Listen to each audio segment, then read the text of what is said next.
Hello everybody, hello and welcome. I am Trooper SJP and this is the Academic Foxhole. Hi, hello, hey, what's up? How are you doing? I have things to share. Hi everyone. As DSB notes, time is an illusion. Yes, we've got some Outer Worlds to do, but I've got to share some things with you first. Hey Schmelzer, hi everybody, hey, hi. So, I have things to share, but before I share those things, don't let me forget the internet.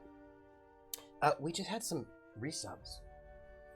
I don't know if you want to share things. I do want to share things. I want to share internet things. I do. Hey, Krellin, and hey, everyone. Hey, it is really good to see everybody. I've missed you all. Interrupting Singer says, what? Well, what I say is, the name game. Come on, everybody. I say now let's play a game. I bet you I could make a rhyme out of anybody's name. The first letter of the name, I treat it like it wasn't there. And then a B on F, on M will appear. And then I say boo at a B, then I say the name, then banana, fan, and foe. Then I say the name again with an F, very plain. Then a fee, fi, and a mo. Then I say the name again with an M this time, and there isn't any name that I can't rhyme. Rissa, bobissa, banana, fana, fofissa, fee, fi, mo, missa. Rissa, anageek, bobanageek, banana, fana, fofanageek, fee, fi, mo, manageek. And a geek, Krellin, bobellin, banana, fana, fulfellin, fee-fi, momelin. Krellin the melon felon, But if the first two letters are ever the same, I drop them both and say the name. I like Bob drop the B's, Bo, or Fred drop the F's, oh, Red, or Mary drop the M's, Mo, Airy. That's the only rule that is contrary. Barantor, Erantor, banana, fana, Foferantor, fee-fi, momerantor. Barantor, the name game.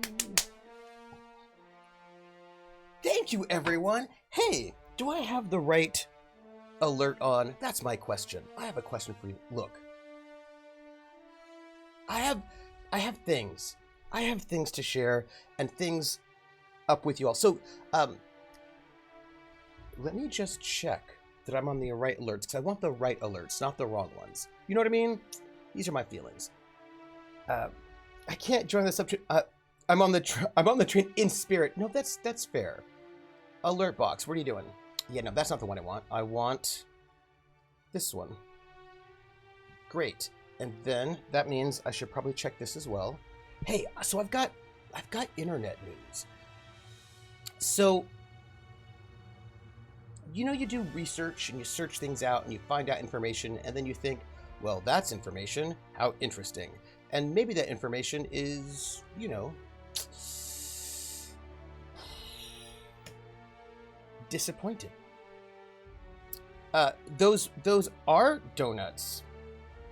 Yes, you get, because Jer, who made many of our things, because Jer is amazing, made a bunch of donuts that you get a different donut based on how long you've subbed.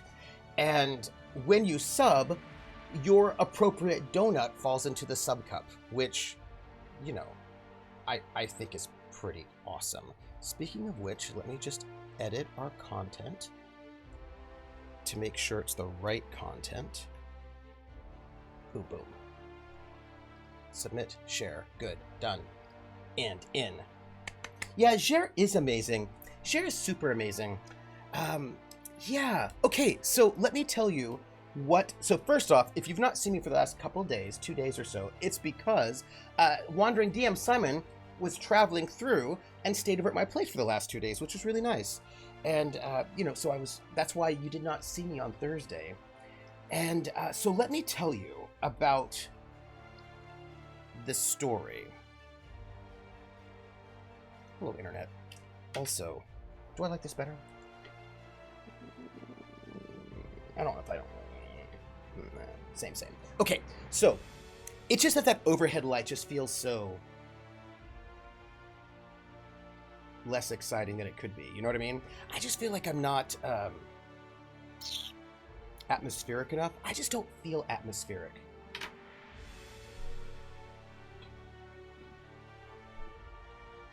I don't feel atmospheric. I just want to be atmospheric right now. Hold on.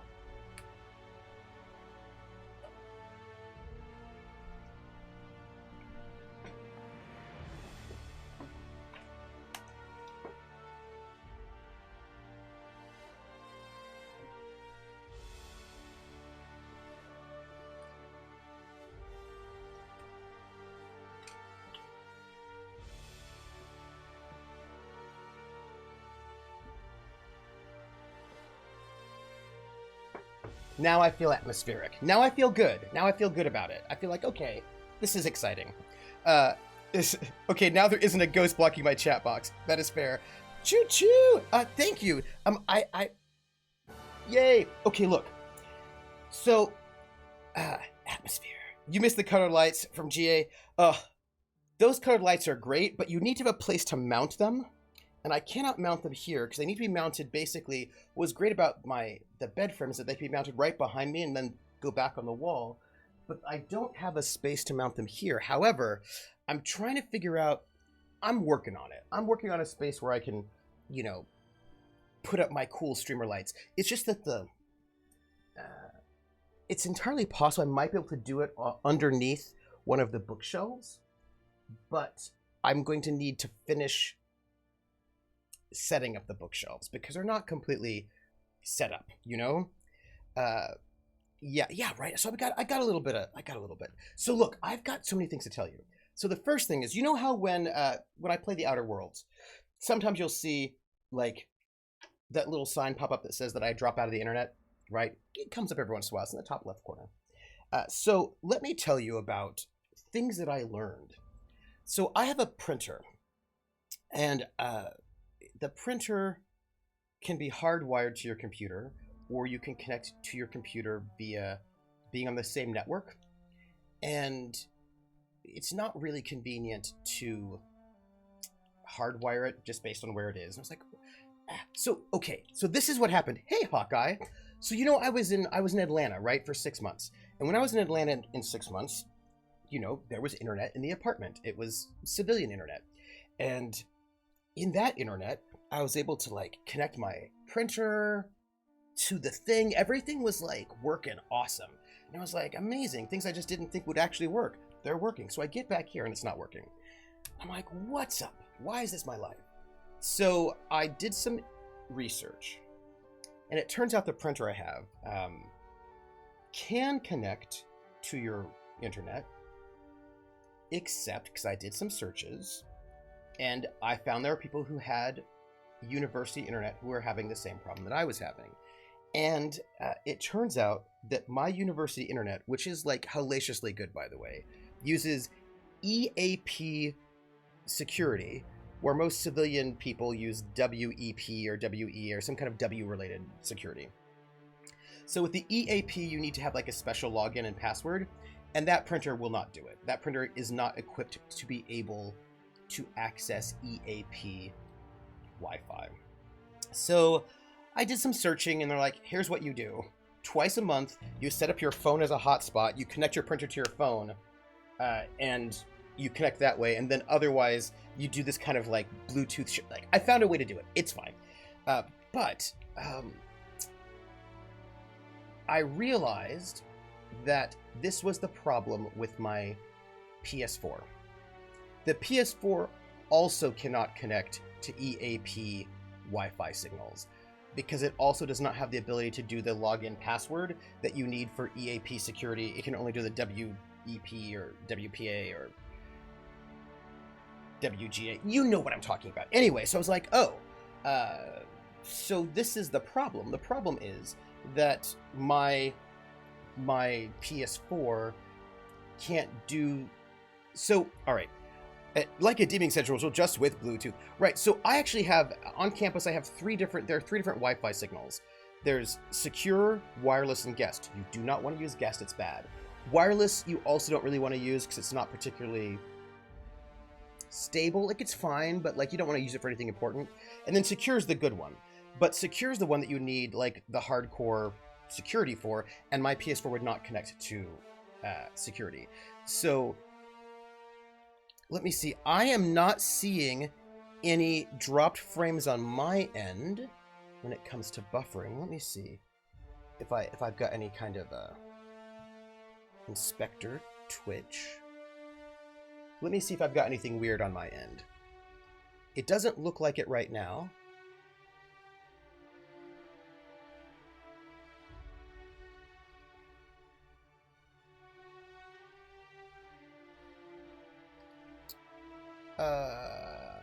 I am not offline, though. I don't know why Twitch Inspector thinks I'm offline, because I'm clearly not offline. You only get buffered during RP shows for some reason. Weird. That's strange. Okay, so when I lived here before, because I moved back to the same place I lived before I moved out, right? And when I lived here before, what I did was I had my PS4 in the living room.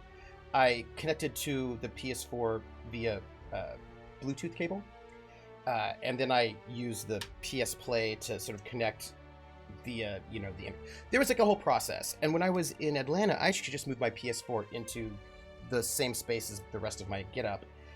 And I was like, I think I like that. So anyway, I've been back here and it's not been working. And I was like, I'll just use Tusk Wireless, which, as you might have noticed, is not particularly stable. And so I had a solution. My solution was to buy a USB splitter, an Ethernet splitter. So I bought this Ethernet splitter, and I thought, you know what? I'm going to set up my Ethernet splitter so that I can have it all set up so that I can, do the do. Because I was basically Thursday or Wednesday night, I think it was.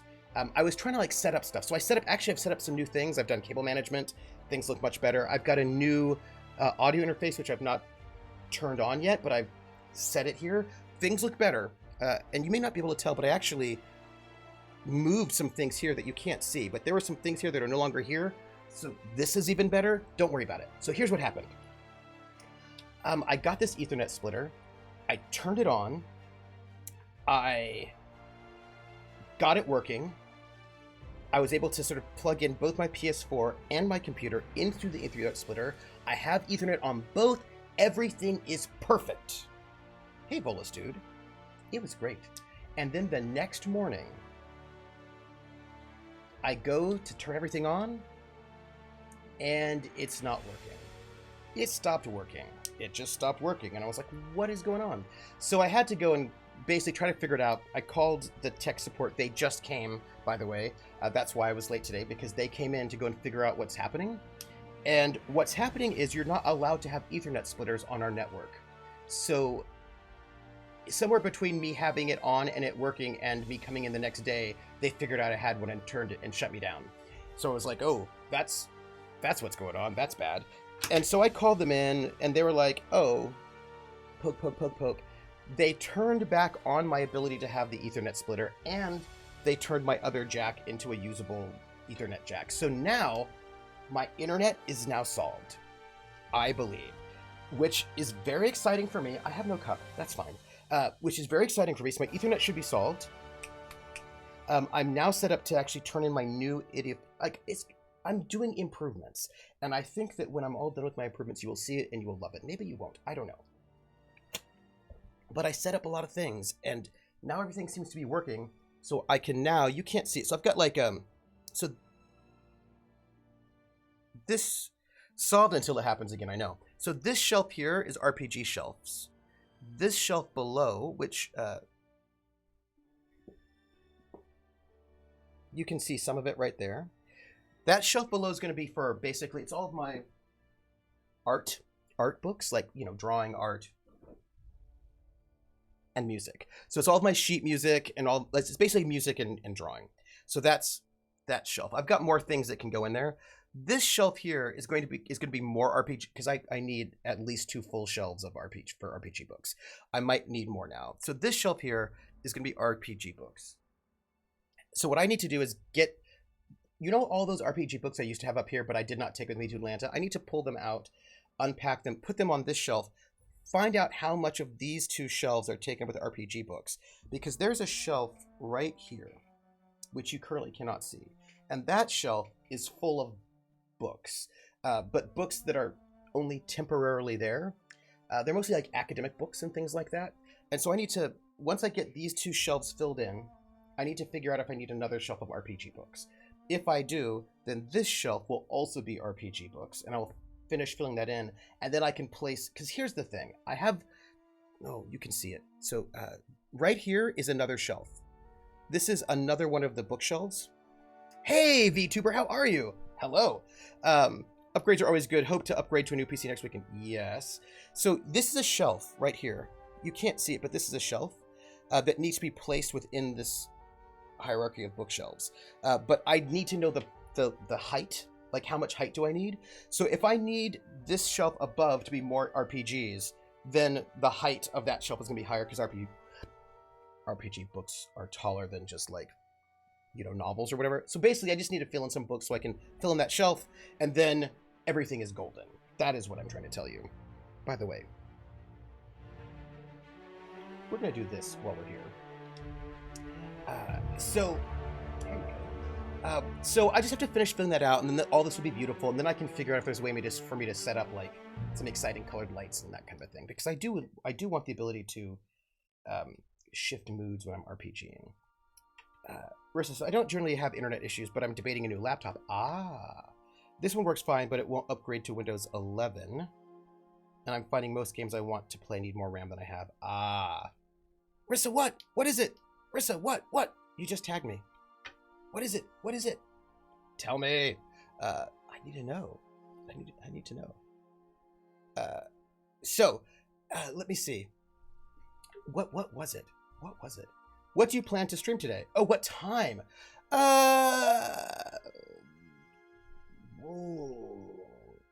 That's a good question. Krellin says don't upgrade to 11, but maybe all you need is more RAM. That could be it. Maybe you just need to upgrade your RAM. That reminds me of a thing that I also need to do. There was a thing. Hold on, what was it? I forgot it. Hey everybody, here we are. We're in trouble. I thought what we would do, by the way, is just talk to all of our people and see if they have anything to tell us, because maybe they do, for all I know. So we figured we could do that while we're here. Microsoft will eventually... Oh, that's actually what I wanted to do. What I wanted to do was set up a virtual machine, which is running Mojave, so I can upgrade to Catalina, but still have Mojave to play 32-bit games mostly, and programs. So one of the things I need to do as part of this sort of general upgrade process is I have the components to sort of set up a virtual machine. I just need to actually go and do it. You know how it is. Something busted, Captain? Well, I don't know. Let's see. I have a message. I have to read what it says. Let's see. What are your thoughts on Gorgon? I hope we can help Miss Minnie uncover what happened to her mother. I wouldn't wish the pain of not knowing on hardly anyone. Hey everybody, guess what? I just got a message about a new visual novel, and you know I love visual novels.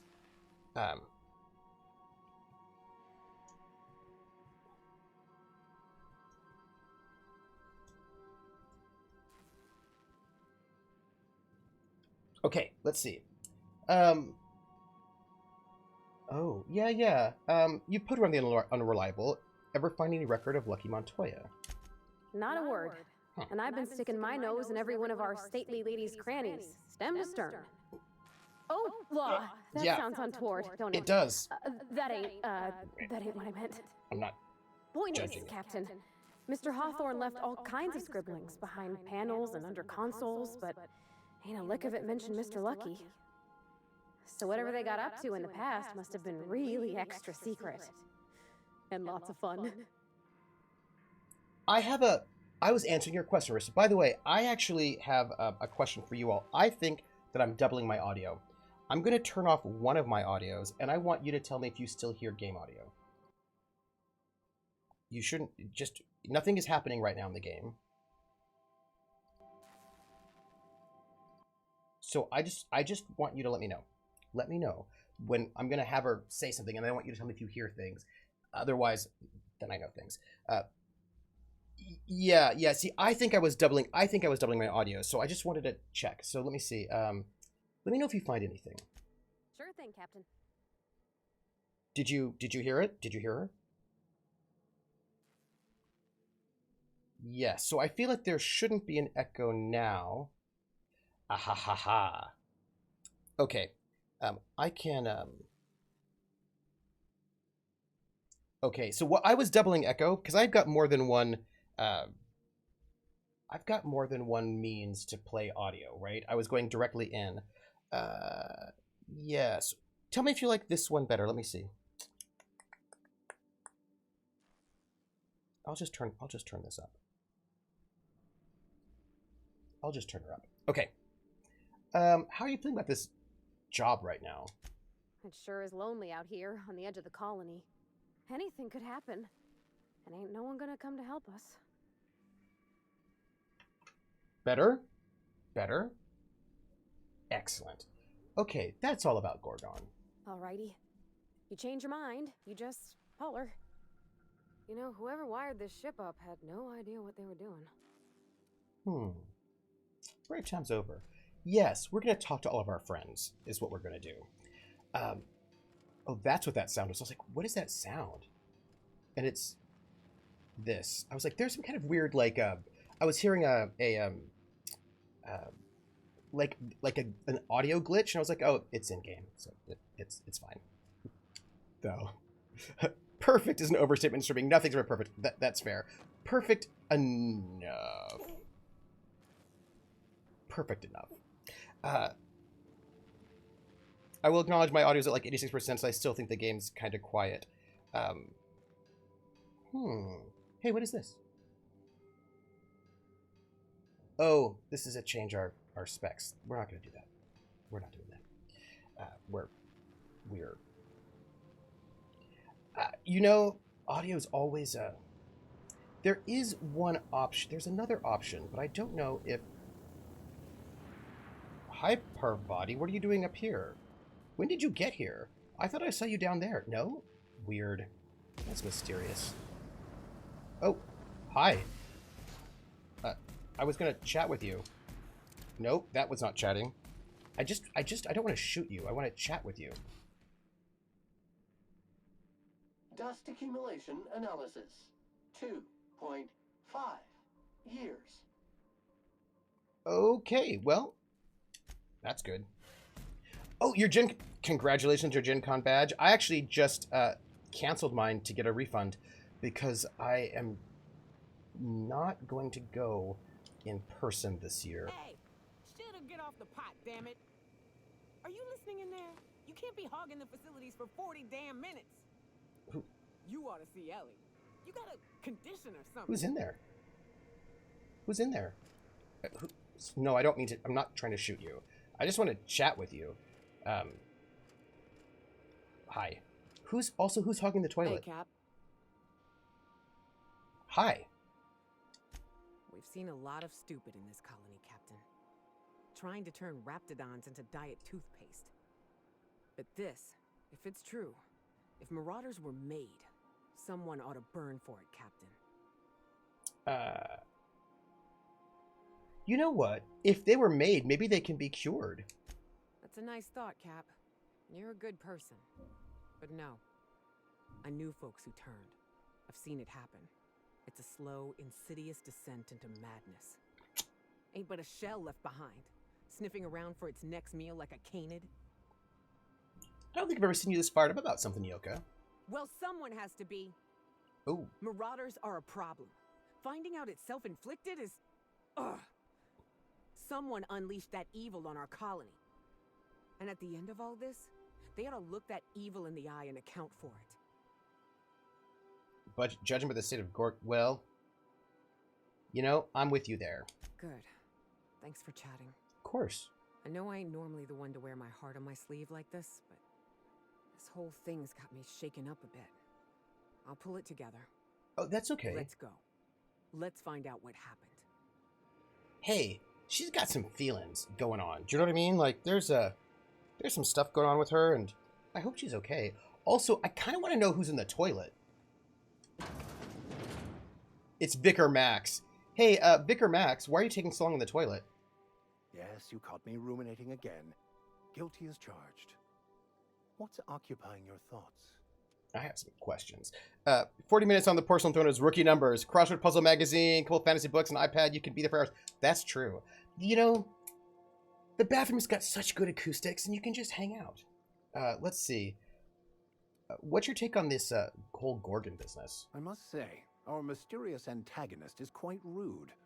It goes against all wireless etiquette to not identify yourself when tossing around threats to life and limb. It's true. They obviously aren't too happy with us looking into Gorgon. Under normal circumstances, I'd point the finger at Spacer's Choice, but they wouldn't hide in the shadows.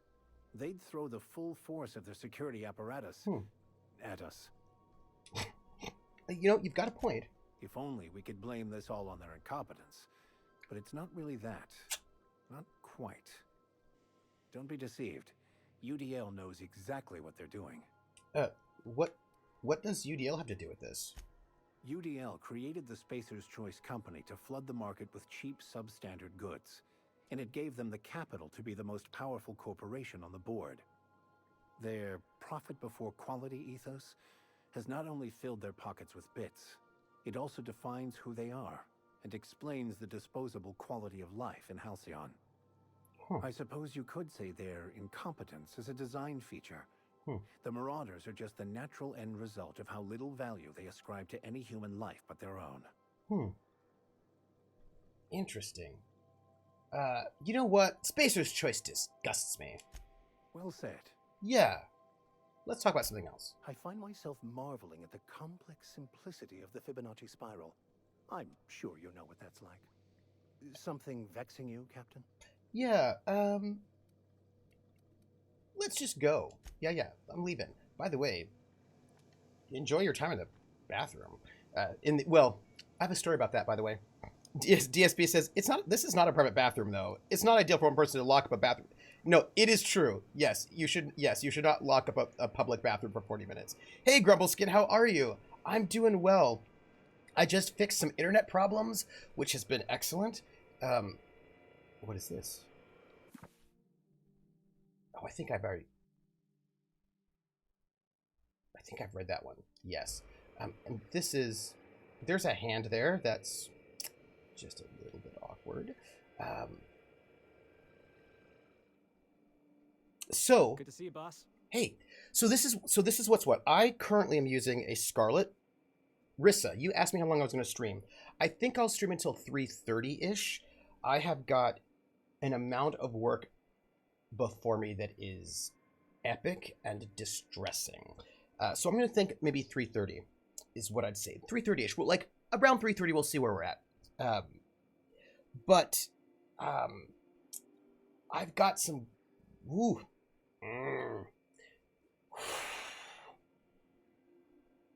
So, you know, I'm teaching a class in prison, right? And that class starts in September. But I had this deadline to turn in all of my music and music videos and readings like August 1st. And I just got an email the other day saying that the person who's running the program would like it all Monday. So this Monday. So I've got a bunch of work to do this weekend. Also, next week, I'm debuting 2 new RPG shows on the Foxhole. Friday is going to be Night's Black Agents with Grimjack, and then Sunday is going to be Spy Team 67. I've got a lot of prep I have to do for that, of course. So, like, this weekend is going to be prep for these 2 new RPG shows that I'm running next week, and also this prison thing that I've got going on that's due Monday all of a sudden out of nowhere. And there was something else too. Those are and I've got some audio stuff I have to do. I really want to go and finish setting up my new setup, which involves setting up the new audio interface I have, setting up the new mic. I would really like to finish those books, set up this new external hard drive, right? Yeah, a month early is rough. It is rough, and it's not a small amount of stuff, actually. Objectively speaking, to where you do too much. But though, I feel like it clumps. It's not like I do too much if everything were spread out, I feel like I wouldn't be doing too much. Do you know what I mean? It's just that, like, if this big surprise didn't show up, then I would be I'd be like, oh, okay, cool. But now this big surprise showed up, and I was like, well, my timing that I had planned out has just been compressed. And like, once it gets done, then I'm not gonna have to do anything for that prison course until September. But they just moved it all up till now. Also, all of my work colleagues, oh, I forgot. Don't let me forget this, y'all. I need to publish my... Oh, yeah. So we had a whole big long... There's a closed captioning issue, which is really terrible, actually. We had a big meeting about it, where they were going to explain to us how it wasn't a big deal. And I was like, by the way, I actually do know something about this issue because of streaming. And let me tell you why this is actually a much bigger problem than you think it is. And they're like, well, yeah, but you can just use auto captioning. I was like, this is for music? Auto captioning is really bad for songs. Let me show you. And I like pulled up the auto captioning for the song 60 Minute Man, which is terrible. And they're like, oh, and I said, so I would have to actually hand do all of this for each song. And that's going to be about an hour per song. I have about 200 songs per class. So we're looking at 200 hours of extra work per class. That is far too much money because as you noted, it costs like, like maybe $3,000 per class, which my department does not have to spend. And they were like, yeah, that does seem to be a problem. It's like, yes. Yes, it does seem to be a problem. I'm like, well, So here's the thing. The policy goes into effect June 30th. Anything that is published before June 30th does not have to follow the rules yet. So if I can not only get the stuff for the prison class done by Monday, but also if I can get my fall class, its entire website, put up and published before the 30th, then I do not have to go and hand transcribe and synchronize closed captions for all of my music for the fall. I can just start now working on the stuff for the spring, so I don't have to do it all at once. So will they let you farm out a portion of it? See, here's the problem with the farming out. The university policy is you can farm it out if you want, but the department has to pay for it. So if any cost associated with hiring someone to caption things is paid for by the department, not the university. And some departments are not going to have a lot they're going to have to do. Our department will have a lot to do. It's a lot that we have because we're music. Like, also theater will have a lot to do. Although they don't tend to have to deal with that because they're probably using videos that probably already have closed captions already in them, so they don't have to worry about it so much, but we do. So we're looking at least $3,000 if we were going to pay for it. At least $3,000 for every single class we have. And after we get the person who closed captions to do all the captioning work, it still has to be hand-checked human by someone to make sure it's all going to be properly synchronized, which would be me still. So, and I mean, we do have a budget. We just don't have a budget for this new cost. Like, we don't really have extra money. So we would have to cut other things, like maybe music lessons or people we have hired who are teaching things. Like, because we just, like we'd have to spend. So we don't have the money for it if we're going to pay someone. So that means that we as the professors just have to do it on top of everything else. I'm going to work really hard to try to get everything that I have right now published before June 3rd. So this is what I mean by like everything happening all at once, right? Everything is happening in the next 4 or 5 days, but once those things are done, I'm going to be out of the woods for a bit. I mean, I've got a bunch of writing I have to do, like academic writing and other sorts of writing. But once those things are out of, like once these next 5 days are out of the way, I should be in a much better space. 6 days, right? Yeah, everything, everywhere, all at once. But then once I can get past this moment, then I think I'll be in a much better space. It's just sort of awkward and I don't, look, I have I need to email the department chair. Somebody's watching me. I always feel like somebody's watching me. And I have no privacy. Oh, I always feel like somebody's watching me. Tell me, is it just a dream? Ba-da-ba-bow. Thank you for that follow, VTuber. VTuber is a visual novel developer. which is very exciting. So VTuber's like, yeah, I hear that academic life. Oh, you know it. Speaking, VTuber, of things I need to get done, I really need to finish my visual novel when I get some extra time. All the Marauders. I guess it was Spacer's choice. Well, yeah. You've been a bit pensive ever since the OCI. Something on your mind? I don't know what pensive means, but I've been thinking. That voice we heard, the ghost of Gorgon, I can't stop thinking about what they said. Whatever happened on Gorgon was no accident. Spacer's choice made the Marauders. We'll come back there. VTuber isn't a VTuber. Well, it could be. Well, I mean, here's the thing. VTuber, yeah, I do have a project. The thing is with my visual novel, it's all coded. Like all the actual logic has been coded. I just now need to do the sprites, and I'm using layered sprites. So with like different expressions. So it's the coding is a little bit. It just takes a little bit of time to set up, and I started it, and it was not bad. Like I started and was doing well, then I realized, oh man, I didn't actually account for the hand position changes. So I've got a bunch of different switches, right? So it's like I've got like a layered sprite with a lot of like the eyebrows, the eyes, the mouth are all different layers. Hands are different layers. Clothing are on different layers. I've got a bunch of different layers so that I can just take the ones. So rather than like having to have like 18 different sprites, I just have one sprite with different layers. And so I'm using the layered sprite to go and just like shift things. The initial programming takes a little bit more time, but once you've got it programmed, then it's easier when it was done. And I did like it's a really short visual novel. It's like about like 10 minutes. I did the first part, and then I realized I'd forgotten the hands. And so I've got to go back and redo it, which is like killed a bit of momentum. But since I was last working on it, there's been some major upgrades to Ren'Py, so I've got to go back in and see how they've changed things and see if there's anything shifting with that.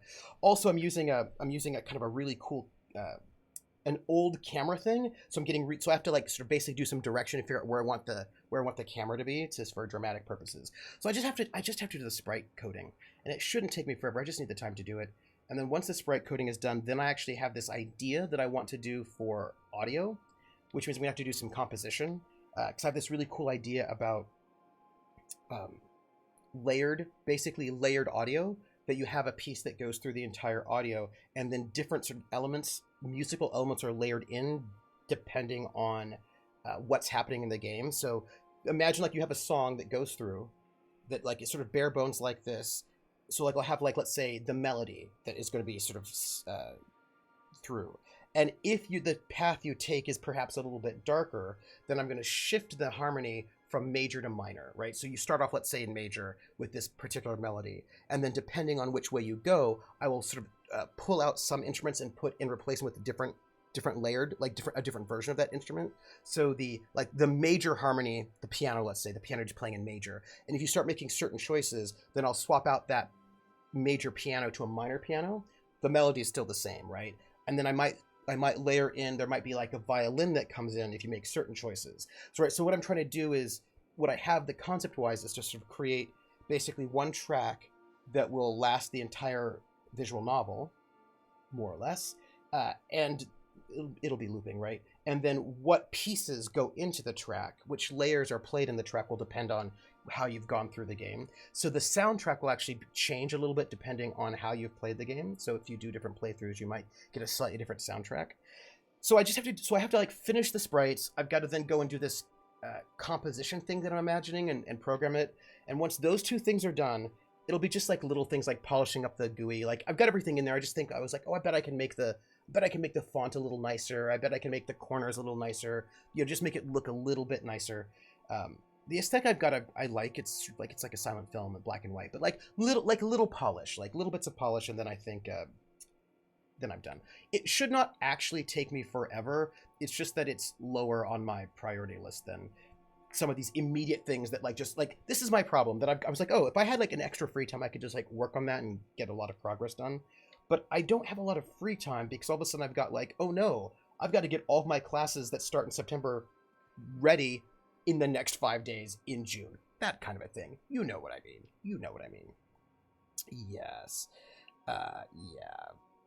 Yes. Also, VTuber, it would be fun if you were based on the 80s TV show V. That would be kind of awesome. Rissa says, your June is almost over, Trooper. I will cross my fingers you can get this stuff posted before they caught up. I hope so, too. Because if I don't get the class done by the 30th, then I'm going to have to close caption everything. That said, I have a thought about how we might be able to make our lives less difficult. And that is if we can provide the lyrics but not synchronize them, so they're not captions, but they're like a file. That is technically not allowed, but they're not thinking about music, so we might be able to make a case that because we're a music department, having a score or having a file of the lyrics is good enough. And if we can do that, that will save us. All of a sudden, we'd go from like 1 hour per song to like 5-10 minutes per song. It'll still take time to add all that in, but it'll be less difficult than synchronizing. Because when you're synchronizing, because I actually just started doing that for one song, 60 Minute Man. I was like, okay, I've got to go through the song and listen to hear when, like, oh, they're going okay. It starts with a ooh, ooh, ooh. That's how it starts, the song. So I've got to type in singing, ooh, right? And then I've got to time that so that that stays on as long as the ooh, ooh happens. And then I've got to time 60 Minute Man, put that in there. And then when there's the lead singer, right? Deep voice. And then when there's like layering, then I've got to actually put in layered captions so you can see things are happening at the same time. And 60 Minute Man is only like 2.5 minutes. It's not that complicated. But if you're doing like a really complicated hip hop song where you've got like, especially like maybe not now, but like 80s hip hop where you have like Run DMC, Salt and Pepper, where you have multiple people rapping at the same time or overlaying each other at the same time, then I'm going to have to sort of put like, that is a lot more complicated, and it just takes a really long time to synchronize those captions in a way that will. The synchronizing just takes a long time. So if we could make a case that for our department for music, we could provide just like a file with the lyrics rather than synchronize them into an audio file, then that would make our lives much, much easier. And so I need to talk to my department chair about my proposal that he can then go and try to ask the administration to see if they'll go for it. If they don't go for it, we're going to have to do it all by hand and synchronize everything. If they do go for it, it'll save us a lot of time. So we don't know what's going to happen. We're just going to have to see. But I'm going to try to get my course published before the 30th so I don't have to do that for this class, because that will just suck up my entire summer and be terrible. Let's see. DSB says, if you're going to be out of the woods, you should use the time to go back into the woods and reflect. Write a paper. Develop a philosophical model. Watch Dickinson. Well, you know, I have scheduled a camping trip for like 2 nights end of July. So that's going to be something. Yeah. Oh, I can call you Zan? Xantharus. Thank you, Zan. I will call you Zan. Vola says, department doesn't want to slay the creativity of staff with materials like shackle, like having funds on the budget. Oh, the department would love to have the budget for that, but we get our budget from the administration. So if we said, hey, we need, let's see, and also you have to know that we're at the music department is a very, we have a lot of classes because we have a lot of classes that people who are not music majors take. Like I teach history of African American music, history of rock and roll, and those classes, you know, are not, like, you know, they're huge, right? So let's see. We probably have something like, from our core faculty, that's like 40 classes. And then we've got a bunch of instructors, and they teach 3-3. So let's look at like 1, 2, 1 choirs, orchestra, jazz, that instructor, that's like, that's what? 30, so that's 80 classes. And then we've got a bunch of other random classes. So let's say we have 100 classes a year. So that's like $300,000. That's $300,000. That's $300,000 to caption everything for just next year. And we in our department do not have an extra $300,000. We would have to ask the administration to give us $300,000 every year for a couple of years. And they're going to say no. They're going to say, well, all that's your responsibility. You have to find it in your already, they're not going to give us more budget. They're not going to increase our budget to pay for this. They're going to want us to just figure out, just do it on our own. And that's a lot of money, right? Like if they wanted to spend $300,000, they would fire like 5 faculty members and that would do it. If they fired 5 of us, that would maybe pay for the closed captioning for 1 year. Yeah. So like, this is what we're, that's what we're looking at, right? VTuber says, Xan says, coding isn't easy. That's why I got a team. I wrote the story. That was I don't mind the coding. I actually kind of find it fun. It's just that it's just time consuming. DSB says, creativity flourishes under restriction. So let's restrict the budget as much as possible. Yeah. Yeah. Oh yeah, no, I'm like this VN, like this VN is like my test VN, where I commission the art. So I've got all the art in. It's just, it's how long it takes will depend on how fast you go through it.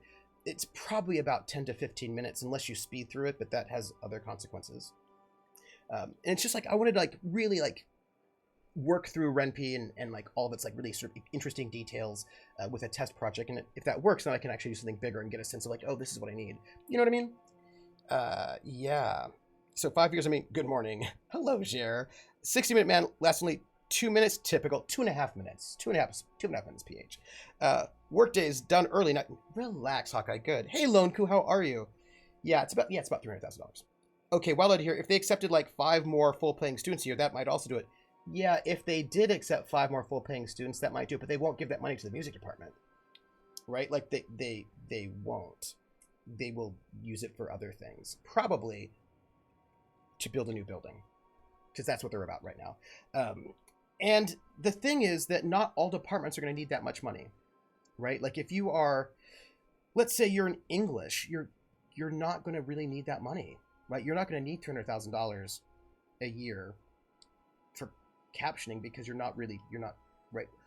And neither will chemistry, because a lot of departments are not going to need that money, but it's not fair for them to give $300,000 extra dollars to music and not other departments, so they're going to give nobody anything. Also, they just don't want to give anybody anything.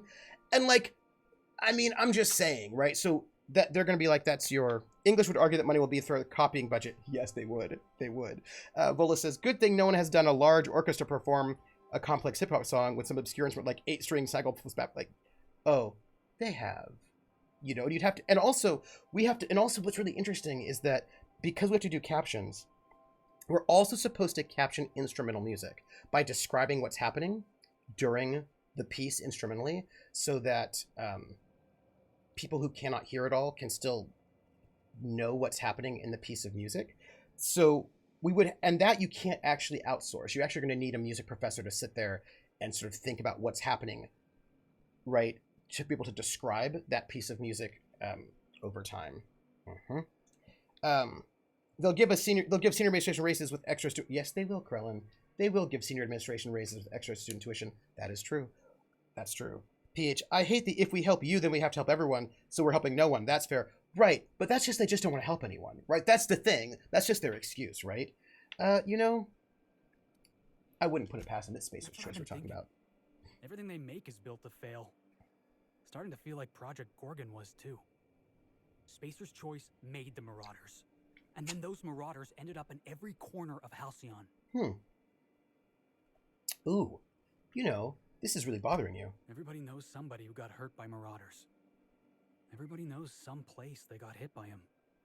Let's just get to the bottom of this job. Okay, we'll talk later.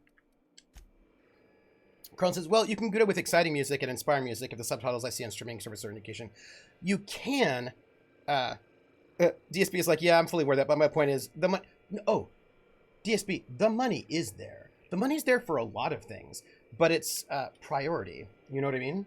The money is absolutely there. If they wanted to, they could spend that money there, but it seems as if they don't want to. Something on your mind? You know what I mean? Which, you know, just put music notes on the screen to indicate music. That's what you're teaching about.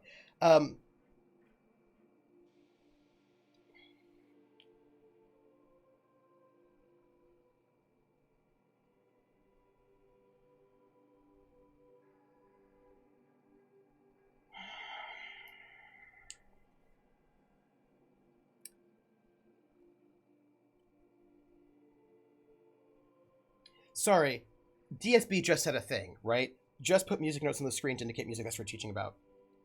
And first off, I think in order to do that, I think it would be very difficult. I don't think with the current captioning software you can. Also, I think they'd be upset. But also, here's the thing. If I'm going to put captions on something, I want to do it right. Do you know what I mean? Like, if I'm going to put them there, I don't want to just say exciting music, inspiring music, because what does that mean? That's not going to be pedagogically helpful, right? And Krellin, by the way, was joking, but I was thinking about that because the woman that we were talking to was like, oh, you could do that. And I was like, yeah. And all of us were like, well, hold on a second, though. We would actually have to say things like exposition, first theme, da-da-da-da, second theme, da-da-da. We'd actually, if we were going to do this so that if you're looking at captions, you get something meaningful out of it, we'd actually want to do it right. Like, I don't like to half step. Do you know what I mean? Like, if I'm going to do something, I don't want to do it bogus. I want to do it well. I want it to be something that is useful and good. And I don't want to fake the funk, basically, right? If I'm going to do it, I want to do it. Which is one of the reasons why, yeah, there are a lot of reasons why I do certain, like, some things I've not done yet because what is currently available is not a good option, and I want to be able to do the better way. And so, yeah, right? So this is a thing. I would want to do it the right way. And actually, I think most of my colleagues want to do it the right way as well. We don't want to do something that actually doesn't do anything at all. Like, why spend all that time to put in captions that actually don't do anything?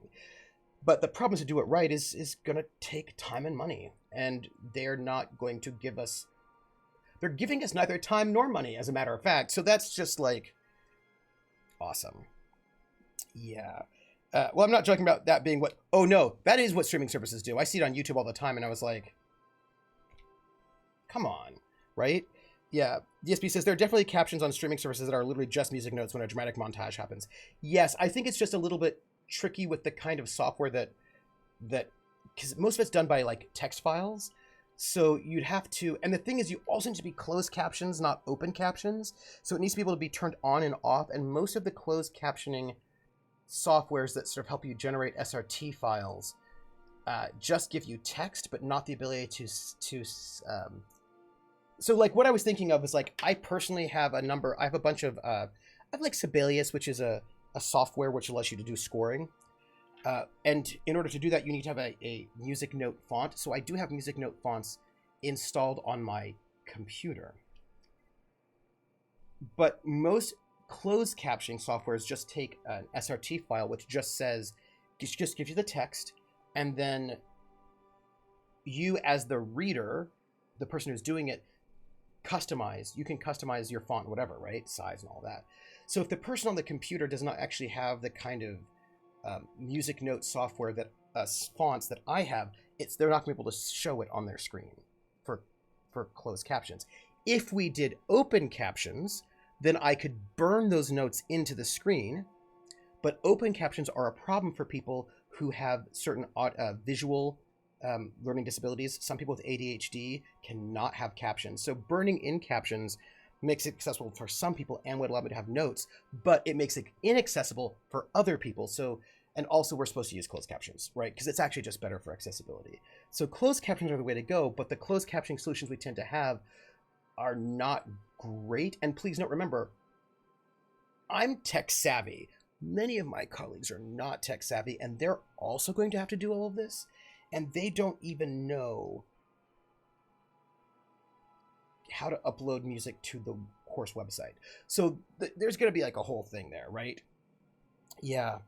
Yeah. Vola says, education field should take note of army budget, where frugality is sin. If you have MREs, eat it. If you have ammo, shoot it. Leave nothing for the next year. And profit was a mistake. Yeah. Yeah. Oh, let's talk about the Gorgon job. You know I've got no love for top rungers, but if Minnie's willing to pay, I say we take her money. All right. You knew Lucky Montoya? Sure. Like Ada said, he was a big name among freelancers. I met him at Lost Hope once. He was buying rounds for everyone and telling a story about one of his jobs. Maybe 4 p.m. Pretty sure half of it was made up. But the drinks were still free. Exactly. There was just something about Montoya I couldn't quite trust. He was always the center of a room, and he slapped a lot of backs to stay there. So? I'm trying to say that if he screwed this job up, that's on him. I still like our odds. Oh, interesting. He may have had a rep, but you're more capable than he ever was. Wow, only because I got a great crew at my side. Yeah, well, just remember that when we get paid. I will. What's on your mind? Enough about Gorgon. Sure. Something on your mind? Nope, let's go. So the thing about Prophet being a mistake, I'm gonna use the German word, and I'm gonna say Jein, because there's like, I'm gonna say Jein, which is the German for yes and no put together. Type of Gift says, yes, we remember in Colas you find the name and signature of Cthulhu's terrestrial Secretary of State of War in 1940, so you can copy the signature for a commendation of the gifted Red Dot's character, Regina. No one can accuse her of not going the extra mile or marathon. Because I want to do it right. Yes, Time of Gifts, exactly. And I also made sure I had like photographs of the uniform that Regina and Ophelia would be wearing, because I wanted them to know. Anyway, point being, by the way, so what I think, by the way, what was I going to tell you? I think it's time to talk to Ada. And also, how's my inventory? It's not too bad, right? Like, I feel like it's not too bad. I'm doing okay, right? Like, it's... Oh, we have to repair everything. How did that happen? Except... am I, like, you know what? I feel like I should probably go through... It's fine. It's fine. Okay, so look. You killed the adjutant?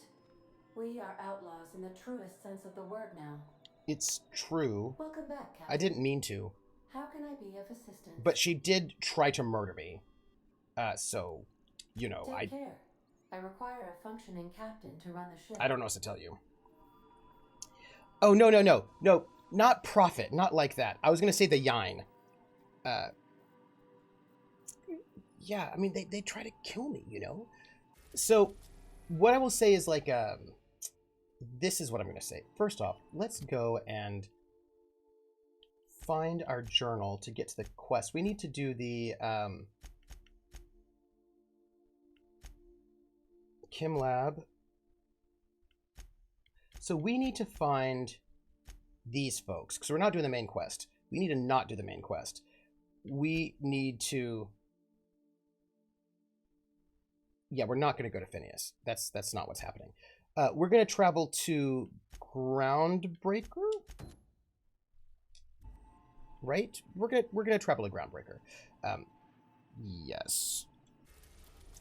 Which is here. Great.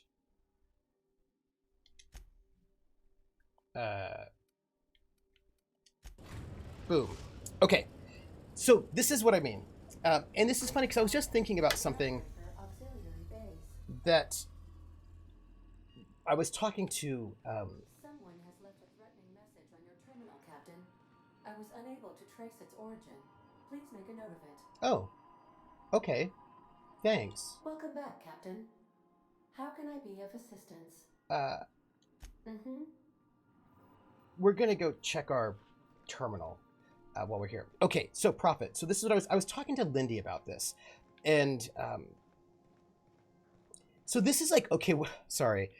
Krellin, what I'm going to tell you is really complicatedly weird, but work with me.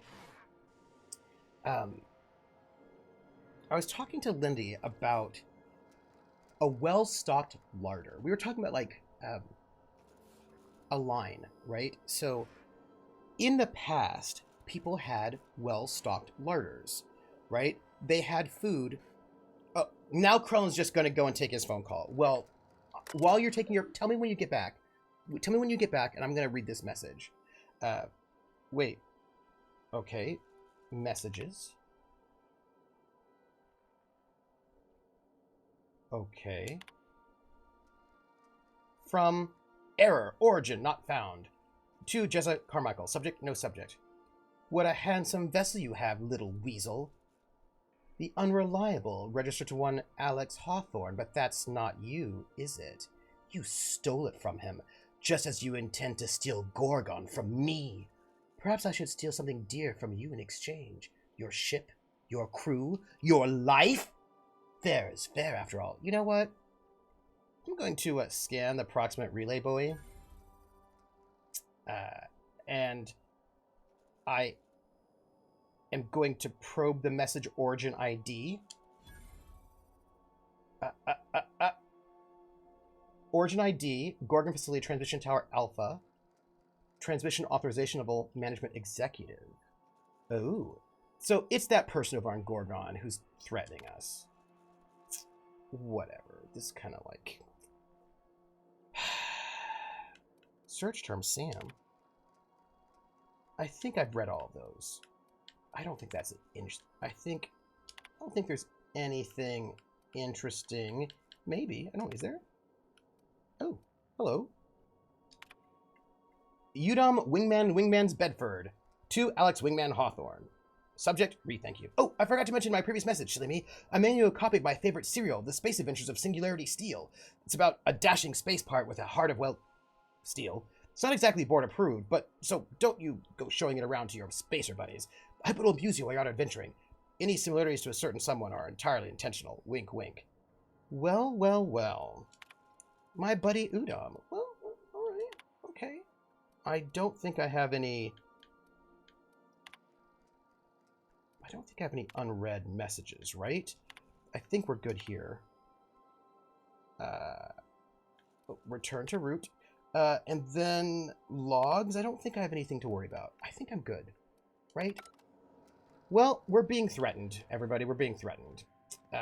Ask me how much I care about that. Okay, I will tell you about the larders. Yes. Picard teaching art. The line must be drawn here. This far and no farther. Yes, yes. Okay, so well-stocked larders.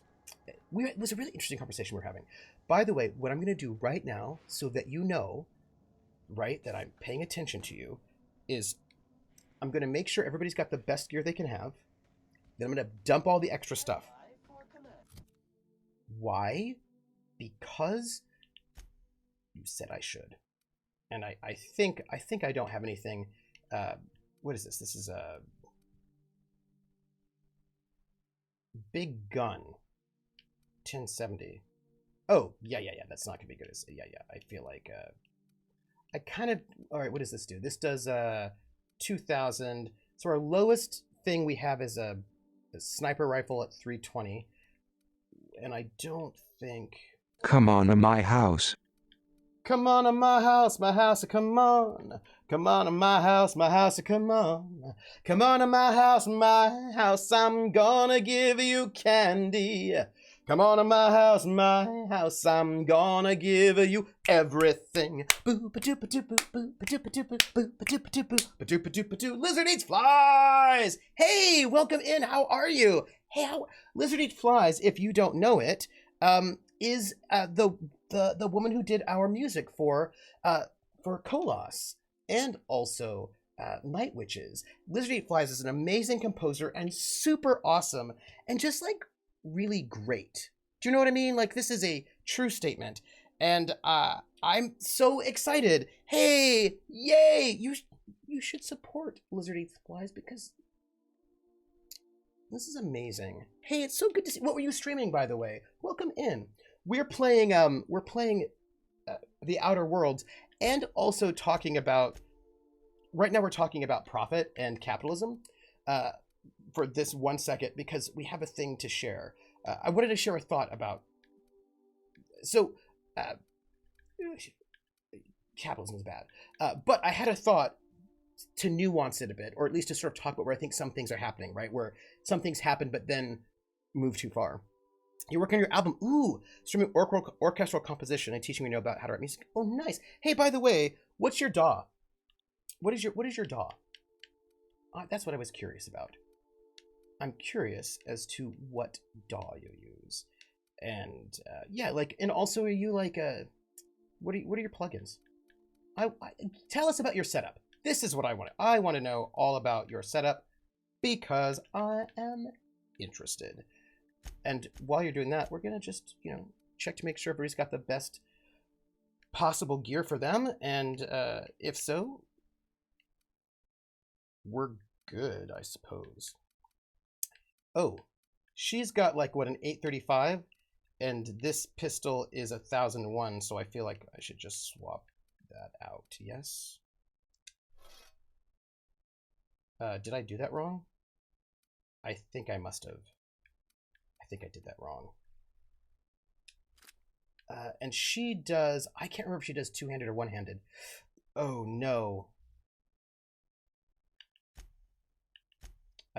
She does... What does she do? She does melee. I cannot remember if she does...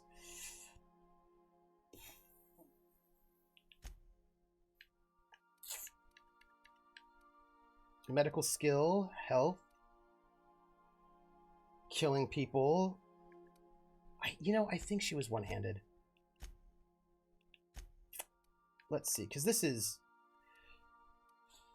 All right, what do we have? This is two-handed. This is a one-handed 492. Let's put that in there for the moment.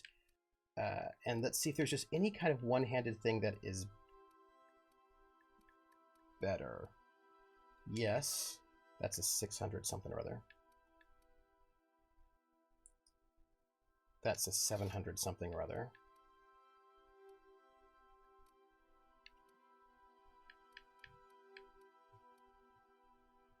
Yes. Hey, Artie Snack. Okay, so your main dog's Cubase. And for shit, you use Dorico. Dorico are the people, all the people who used to work for Sibelius and then left Sibelius and then made Dorico, right? I still am on Sibelius, but I'm on the old Sibelius. I haven't upgraded to the new Sibelius, and I also haven't... I need to look into Dorico. I just hate having to... I don't like renting my software. I like to buy my software and then decide if I want to upgrade. And there have been a number of things that make you rent, like you're on a subscription. I don't want to be in a subscription. I want to decide when and if I upgrade. That's really... Is it... Let me ask you some questions about Dorico. Let me ask you some questions. For virtual instruments, I use a handful of things, but my main general purpose orchestra is the Cinesample series. Oh, okay, nice. Sibelius Team Omni Dorico. Yes, yes. Okay, well, you know what? I need a pen, and I'm going to make a note to finally check out Dorico. Hey, I've got a question for you. Can I import my Sibelius files to Dorico, is my question. Because I've got a bunch of Sibelius files for my book, you know what I mean? And I just want to know if I can upload. They have trial versions. Oh, nice. Also, I like to do annotations because I'm doing this for like a book and articles. I personally have never liked it when I read an academic article about music that's like, here's the score, and they just give me the score. If I just wanted the score, I could just go find the score myself. If you're going to give me a musical example, I want you to do something with it. So I tend to like annotate my musical examples. Like I'll note when people breathe or what like I'll add in like notes about timbre, or because I want somebody who's reading, even if you don't read music, sheet music, if you look at one of my articles, I would hope that you'll find something interesting in the musical example anyway. Even if you don't know what that note means or what that note means, you will know, like, oh, at this point in time, Marlene Dietrich is using a very gravelly tone in her voice when she says these words, or she's being very breathy here. So I usually add in if she's doing slurs or slides or scoops or whatever. So I tend to add a lot more annotations to my sheet music than like your standard sheet music, which is partly why I moved from Finale to Sibelius in the first place. So does Dorico allow me to do all sorts of exciting annotations? Can I do avant-garde music? That's my question. So you can export them as music. XML should be able to import them decently. Okay. And yes, annotations are pretty easy to do. There are a couple of different ways to do it depending on what you want. Okay. Can I do banjo tablature on Dorico? That's my next question. I know I'm asking you all the questions. I'm so sorry. You know, this sorry about that. You know. But you're here, I can ask, right? So let's see. I feel like she's good. We're going to check her armor and see that she's got the best she's got. 45. So I'm going to just note, by the way, that I feel like she wears light armor, if I remember correctly. So we'll just sort of see what's good for her when it comes to light armor. That's heavy. We don't like it. By the way, did we... Light armor 45. Okay. Ooh, that's terrible. Yeah, everybody, clearly what we need to do is ditch a bunch of things. I'm feeling good. Hey, there was a symbol that I saw here, and if I see it again, I will tell you. And then I want somebody who understands this game a little bit better than I do to tell me what that symbol means, because they don't give us what's the word, manuals anymore, which is very sad, because manuals make things easier. If you see what I'm saying. Hey, that's not what I meant to do. What is her helmet? Her helmet's 61. I don't think we have anything better than that is light. So just gonna, I have to wait till I find that what is this? This is a 75 medium. Oh, which gives a bonus to handguns. Yes, we'll put her in that, because that's clearly better than what she's got. And I do tend to take her with me, so yes. Yes, it does. Really cool string tablature. Like 9% of your band is pre-set up, but you can basically define. Oh, nice. Okay. Artie says, Troopers information is always interesting, even if I don't really know what he's talking about. Oh. So I think Ellie's our number one. Then we go with Nyoka. We'll prioritize her. Then Parvati. And then we'll see where we go from there. And she is two-handed and heavy. Because Liz, right now I'm using Logic, because that's the software I got for my DAW, and I was able to get the Waves bundle and the Isotope bundle really, really cheaply. But part of this is actually about, and the Isotope bundle comes with native instruments, which is nice. But part of that is because I'm doing like audio engineering stuff, where like I'm doing some stuff right now for, like podcasting stuff, right? You know what I mean? That kind of stuff. Yeah, so it was all music stuff, and I didn't miss letters. Not yet. So here's going to tell me this: Kaplan's reporting that Kaplan's made the world richer and lifted people out of poverty. No, I'm not going to say that at all. Because what I'm actually saying is actually not necessarily about capitalism. It's actually way before then. It's pre-capitalism, but it's about I think a mindset where that might have come from, if that makes any sense. So it's like it's what I'm going to say is not a defense of capitalism. It's not about like, I mean, look, capitalism has definitely made some people richer in the way that a lot of systems have made some people richer, usually rich people. I won't deny that but feudalism made a whole bunch of people richer too. So, I'm not advocating for any of that though. No, but what I'm going to say is, if capitalism lifted us up, it was for a ceiling fan, which we then broke it out to pay for. You know what? Fair. All right, this is what, 621? Okay, so what I was going to say is, it's about excess. And we have to go pre-capitalism for the moment, right? We're going pre-capitalism here. Liz says, so as a software engineer, the way Dorico is built, its architecture is super cool and flexible. There's some weird learning curves that will throw you if you're used to Sibelius, but the way he's able to rebar things and change time signatures, insert space and stuff is so... Oh, you know what? Look, I really liked I liked Sibelius. I liked that whole team of people. I thought they were very cool. And I understand that they kind of got screwed over, and that's why they left, right? That they were like, yep, gotta go. So, by the way, if I see this symbol, I'm going to tell you. Like, there's a symbol, and I just need to see it, and if I see it, I will tell you all about it, and then somebody can explain it to me. If they can. Also, I might not actually have good armor. I might be able to just, like, dump a bunch of stuff, which people will be proud of me for. So, going back, right? So you have to go back. When we live in precarious times, right, you need to have surplus, right? So that's where we're sort of talking about the well-stocked larder is about surplus, right? That when you farm, once we get to surplus farming, right? Surplus farming is really important for the development of the kinds of civilizations we currently have. Which I am not saying are good or bad. It's just, well, I will say this. If we did not have surplus farming, we would all be hunter-gathering, which is not, and we wouldn't have none of the things we have right now, which is, by the way, not about capitalism. It's about surplus farming.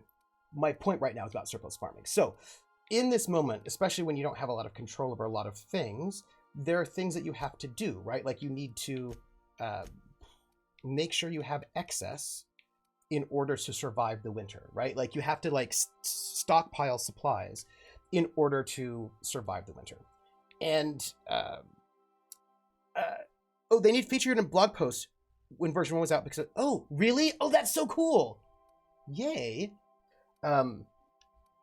Yeah, so I have a bunch of like, 1947. I have a bunch of, I've got to do, I need to do a bit more, audio work, like audio file edits. There's some things I want to do. I want to set myself up for success for later for things, which, you know, we could talk about. No, that's not what I wanted. Okay.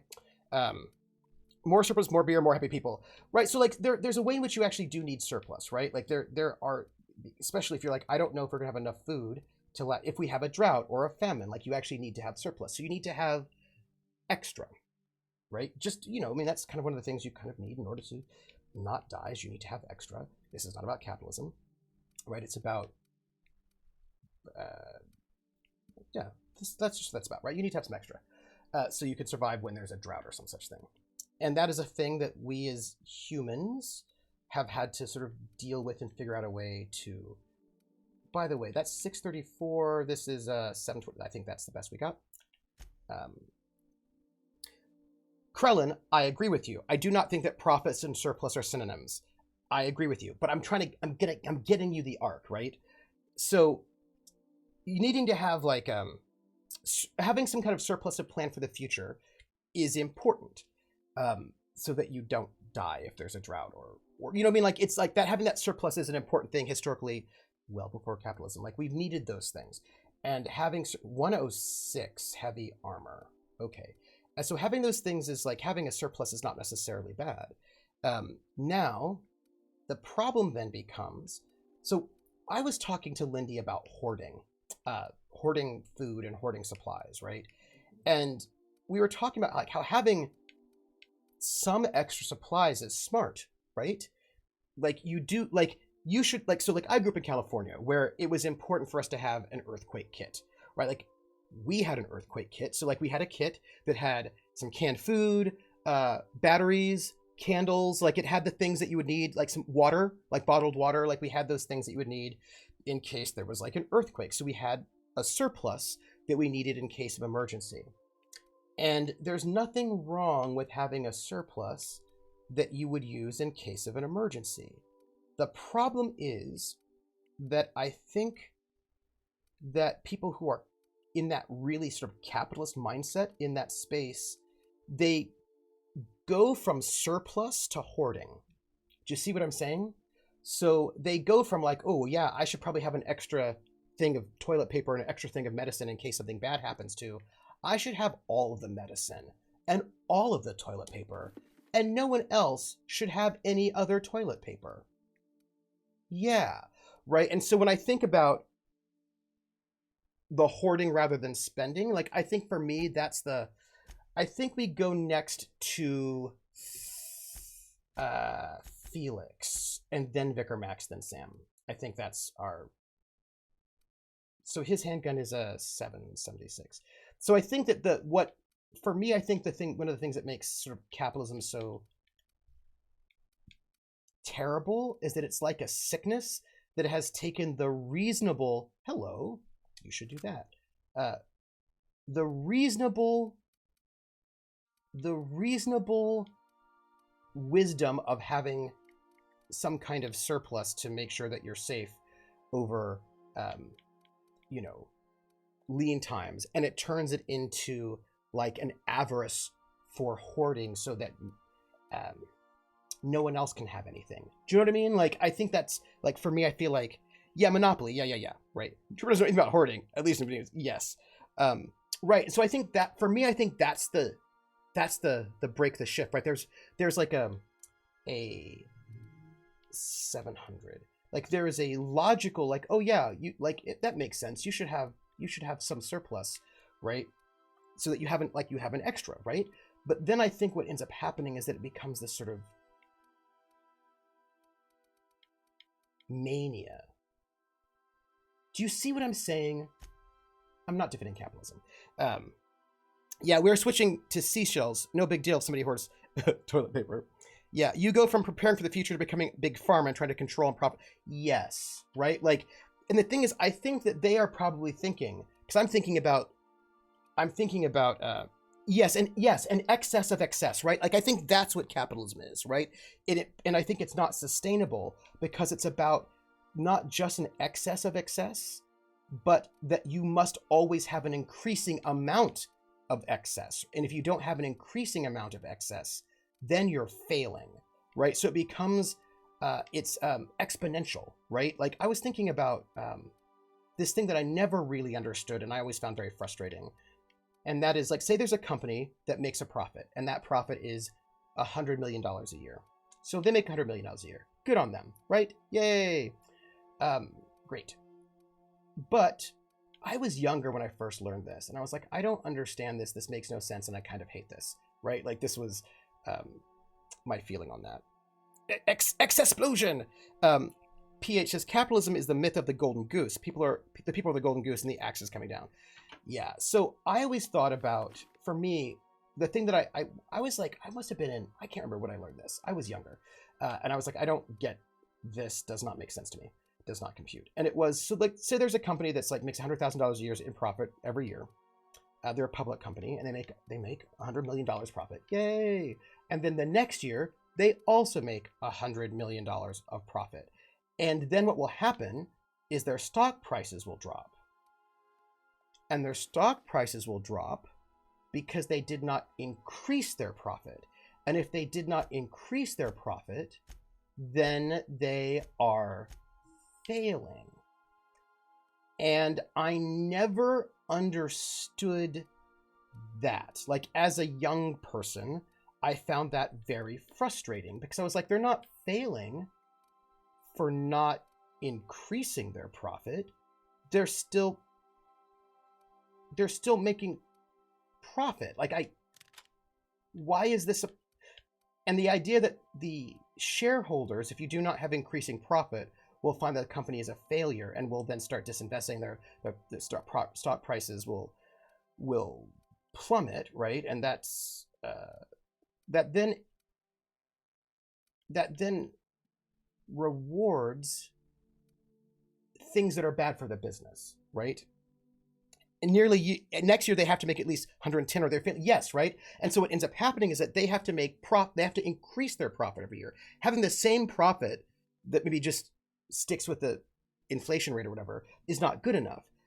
And so they have to do things to increase their profit, but they're already doing really well. So they have to like not increase the pay for the workers or cut costs or make cheaper things so that they can make more profit, which they then give to the shareholders, right? And this idea that you must always be increasing or you're losing is very unhealthy, right? Like that leads to basically, and then also that what you need to do is to funnel money out of the company and into the hands of shareholders or you're failing. None of those things, like all those things are going, it's very short-term thinking. It's going to cause the company to fail. Do you know what I mean? Like that's not, by the way, how much money do I have? I don't think I have a lot of money right now. So all the stuff we currently have, we're going to keep it and then sell it is what we're going to do. Oh, we're going to get rid of the unique ones. We're going to get rid of all of our unique items. And then once we do that, like the special ones, we're not going to get rid of it. We're just going to put it in the locker. And then our science things. And then everything else we're going to sell. Once we get to a salesperson, we're going to sell them all for money. Because you all want me to do that. And I also want to do that. Because that is good.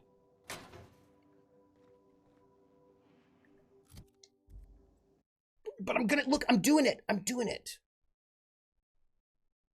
That's all I want to say. So yeah, I find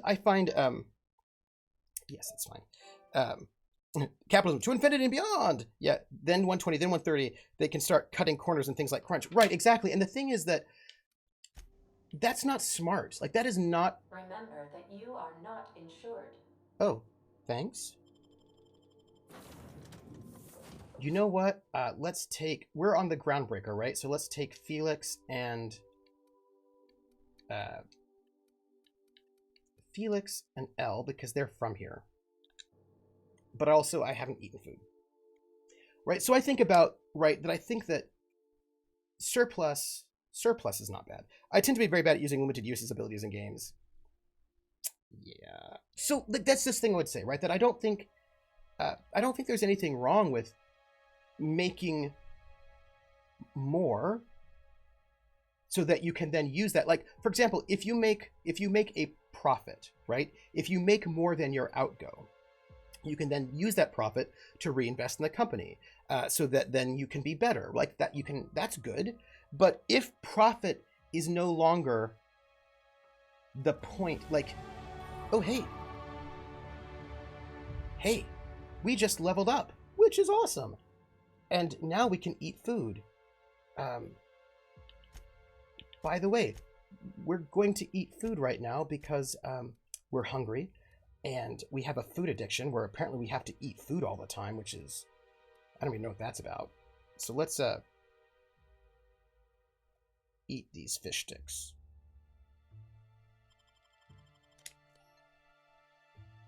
Oh, I just, well, it's fine. It's fine. And we're gonna level up. Yeah. Yeah, so like, companies cut corners since day one when said company is formed, the point they start to make profit. All non-essential will be streamlined. The only essential thing that matters is the shareholder. Nom nom nom, reading the books. Right, and the thing is, as long as we have... You know what I learned, by the way? I learned this thing, which I thought was gross. Okay, so by the way, we are trying to increase our skills in certain things. And now I can't remember. I think it was lockpick. And then I think we wanted hacking. Or was it engineering? No. I think we wanted some...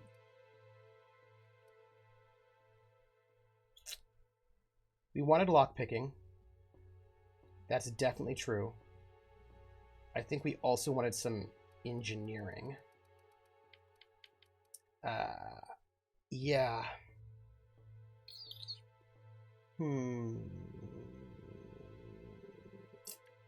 What did we want?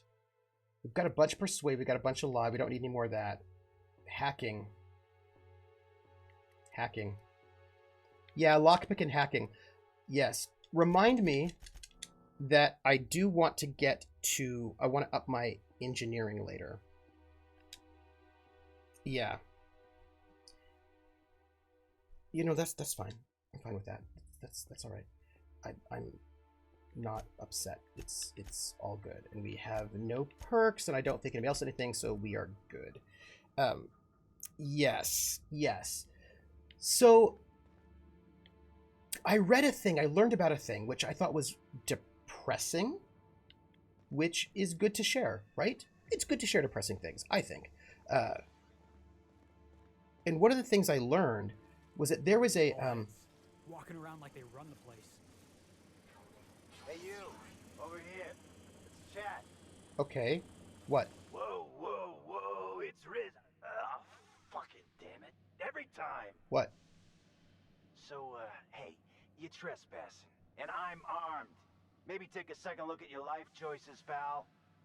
Hang on, what were you saying back there? What are you trying to say? Jimmy used to work security for Rizzo's before he got fired for... What was it again? Rank incompetence and gross odor? Oh. Or was it gross incompetence and rank odor? Oh, you think you're funny, kid? I'm glad I brought it with me. Hear a little jingle? I'll get your head ringing. Don't threaten my crew. Oh, you're lucky you're running with new friends, Felix. Yeah, so... Does Rizzo's know you're butchering their slogan? What, you gonna report me? Maybe. I don't work for them no more. I'm with the Gardeners now. Interesting. All of us kept a piece for the corpse once, but we got tired of being used. The gardeners? Yeah, we're the gardeners. We keep order back here on these dangerous streets. Hallways.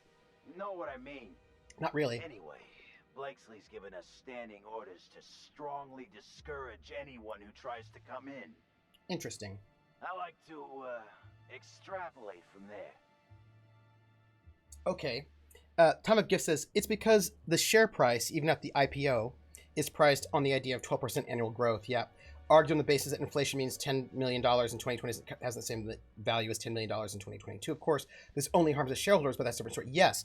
So Time of Gifts, thanks for reminding me. So I read something. There was a court case, but I do have good news, right? So the bad news and good news. The bad news is there was a court case that I think had to do with Ford or Dodge, one of those motor companies, like in the beginning of the first half of the 20th century. They wanted to, they made a lot of money and they wanted to reinvest the money back into the company. I think they wanted to increase worker salary, something like that. There was some kind of a thing where they wanted to increase worker salary or something or other. Was it Dodge v. Ford? And basically the shareholders sued, saying that if your responsibility is basically to give, your responsibility is to give us more money as shareholders, not give more money to your workers. And the courts upheld and said that is correct, that you are not doing your job as a CEO if you basically reinvest in the company or give it to your workers. Your job is to give the money to the shareholders. They wanted him to pay a dividend so they could found their own car company. Ford wanted to reinvest. Yes, thank you, Crone. There was basically. Here's what I found. No, I'm not talking to you. So basically, the companies are not allowed legally to reinvest or pay more to their workers if they're public companies, because their legal obligation is to give money to shareholders. Wow, right? So this is what I just heard. There's a brand new type of company that is just being sort of formed. It's called it's a form of LLC, I think. It's it's not a not-for-profit and it's not a for-profit. It's this, there's a brand new company type. I wish I can remember what it's called now. Yeah, the fiduciary duty of the directors to the owner shareholders. Yeah. Yes. But your fiduciary duty is not to your workers, right? Dodge versus Ford was decided in Wisconsin, and it's not legal precedent in the corporate world. The vast majority of companies are incorporated in Delaware and not subject to Wisconsin law. Yeah, but I bet they just use that as an excuse, right? But my understanding is there's a new type of company, which is, what's it called? It's called like a for something or other kind of company. Basically, it's a company that has, that writes within its charter a particular set of values, right? Like, say, thank you, Krellin. Thank you. Public good. Thank you. It's like, oh, what's it called? A public good company, where they write in a certain set of values where like, yeah, no, we're going to sort of do these various things like, donate to this or do this or do whatever. And my understanding is that right now they're trying to get this to be accepted in Delaware or Connecticut. They're trying to get this idea sort of spread out so that it becomes like a thing. He did look like he got a claw to the face. I don't think it was good. Hey, does Julie know you're down here? We ain't subversives. We're gainfully employed. This is a private contract. Miss Junley can't get too mad if we rough up some trespassers. Especially if I was nice enough to warn him first. Okay, well, but surely we can come to terms. Come on. This deal with Blakesley's pretty sweet. We get paid and we get fresh greens every week. My gums never looked healthier. Hey, she's getting fresh greens. DSB says, hey, religiously I believe in paying workers. Can I get exemption? Here's the thing, right? If you have religious beliefs, and since company are people, I mean, apparently you can do whatever you want. So I imagine you could just, well, that's, DSB, you sound like you're joking, but I wonder if you had a company and your owners were like Quaker or something, could you?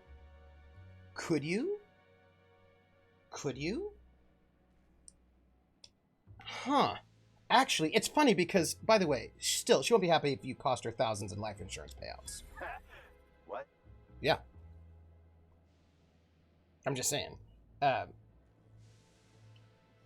hope all this newfound wealth could help ease her grief. Oh no, she forgot to dot this I. Very embarrassing. I'm sure she'll want to fix that.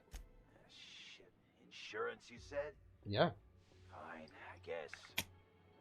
I see what you did there, and I'm impressed. Look, we won't give you trouble, but I can't say the same about Blakesley. She's got some crazy setup in there, so if you get shot, don't come complaining to me. I won't. This one's clear, guys. Thank you. Nice going, boss. Thanks. Hello? I don't know if I should talk to you. I'm not going to steal that. What are you looking at? Nothing? What? Sorry. Yeah, Quakers are Christian. Yes. And they are, Great. We don't have to beat up miscreants for them anymore. and, you know, their beliefs against fighting in wars did get them, like, conscientious objector. Conscientious objector. Conscientious objector exceptions. Come on, you two. We're all gardeners here. Yes. So basically, Krellin, I'm not defending capitalism, but I'm saying that I can see how you go from understanding that having surplus is important to then this kind of weird compulsion, right? To then have everything all the time and making sure no one else has anything. And then you get this weird thing where you get these companies which their entire purpose is to just amass more and more and more and more and more and more wealth in ways that are no longer even connected to the company. It's just now just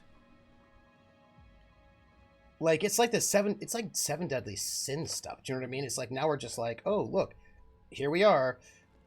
There's gonna be some kind of weird serial killer that goes and like starts killing people because of this now. Well, there already are, so I mean, anyway, I'm not actually I'm just sort of trying to basically I'm just trying to like ponder like where this sort of weird thing where it like out of like, because I feel like there's got to be a tipping point. Do you know what I mean? Like you start in point A and then oh hey greens, and then you end up in point Z. And how did you get there? That's kind of what I was talking about. Yeah.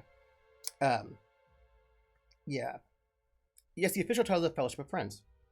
Doesn't Amish already have that sort of thing where the community operate thingy and they share fruits and live with the whole company like we're just corporate? Yeah, they do. They live as a common. Yes, they do. Yes.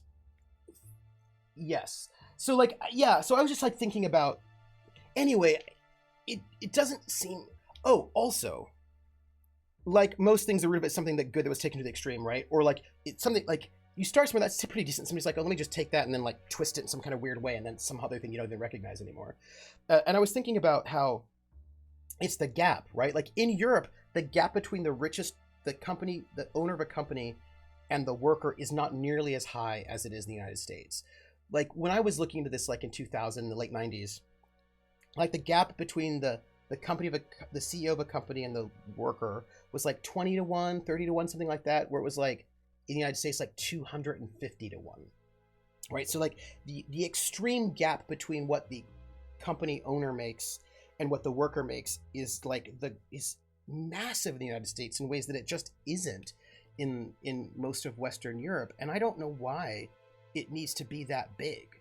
It doesn't, right? You know what I mean? It just doesn't need to be that big. So, you know, right? Like you don't need to do that. And I don't think you should be doing that. That seems particularly, yeah. Time of Gift says, well, the making sure no one else has any surplus was the basis of mercantilism. Yes, which played a role in the events culminating in 1776, the 13th. Yeah. And the bigger the company, the bigger the gap. Yeah. And you're right. And see, because here's the thing, mercantilism, also not good. So I feel like there are these like steps that got us from like early sort of forms of sort of organization to where we are now. And I just think it's important, like what I'm saying is not excusing it. I just think it's important to understand how we got here so we can maybe try to figure out how we can find ways out, you know? This made me think of something important that has to do with Roe v. Wade and trans stuff, but let me read this first. To the local idiots, here's your weekly shipment. Please note the additional allotment of protein cakes. Can I convince you and your colleagues to fill out a brief questionnaire regarding your eating patterns? In the meantime, do try to cut down on all those sugary drinks. Well, that's interesting. Hey, they've got healthier gums. Let's go in here, shall we? Oh. Hey, let's find out what's going on. So... You have to be kidding me. Hi. I thought I made myself clear. Wait, what's with this camera? Hello? Damn it. Look, Hello? I get it. Some people need things spelled out for them. I'm sure one of the auto mechanicals can explain. No, I just want to chat with you, actually. I want to have a conversation with you about something. It's important. We need to go back to a bartering system. At least to me, that's not as vile, even though it's well, the problem with the bartering system is that that then favors people who are good at bartering. And if you're not good at bartering, maybe you're neuroatypical, you know, then you're going to not have a good life. Do you know what I mean? Like, and that will favor certain kinds of people and not other kinds of people. And that's also not great. You know what I mean? Hey, look at this whole greenhouse. This is nice. Right? Like, this is very nice. And then also, yeah. Oh, so we were going to sell some stuff, remember? I promised that I would sell things, and I'm going to sell things because I promised that I would. So we're going to sell all of this stuff. Lottie-dottie, every single bit of it. And I want you to be proud of me because, you know, I just... Oh, there's a bunch of armor, and we need to, like... There's, like, that whole quest we had. But you know what? All right. We'll keep this because that's creepy.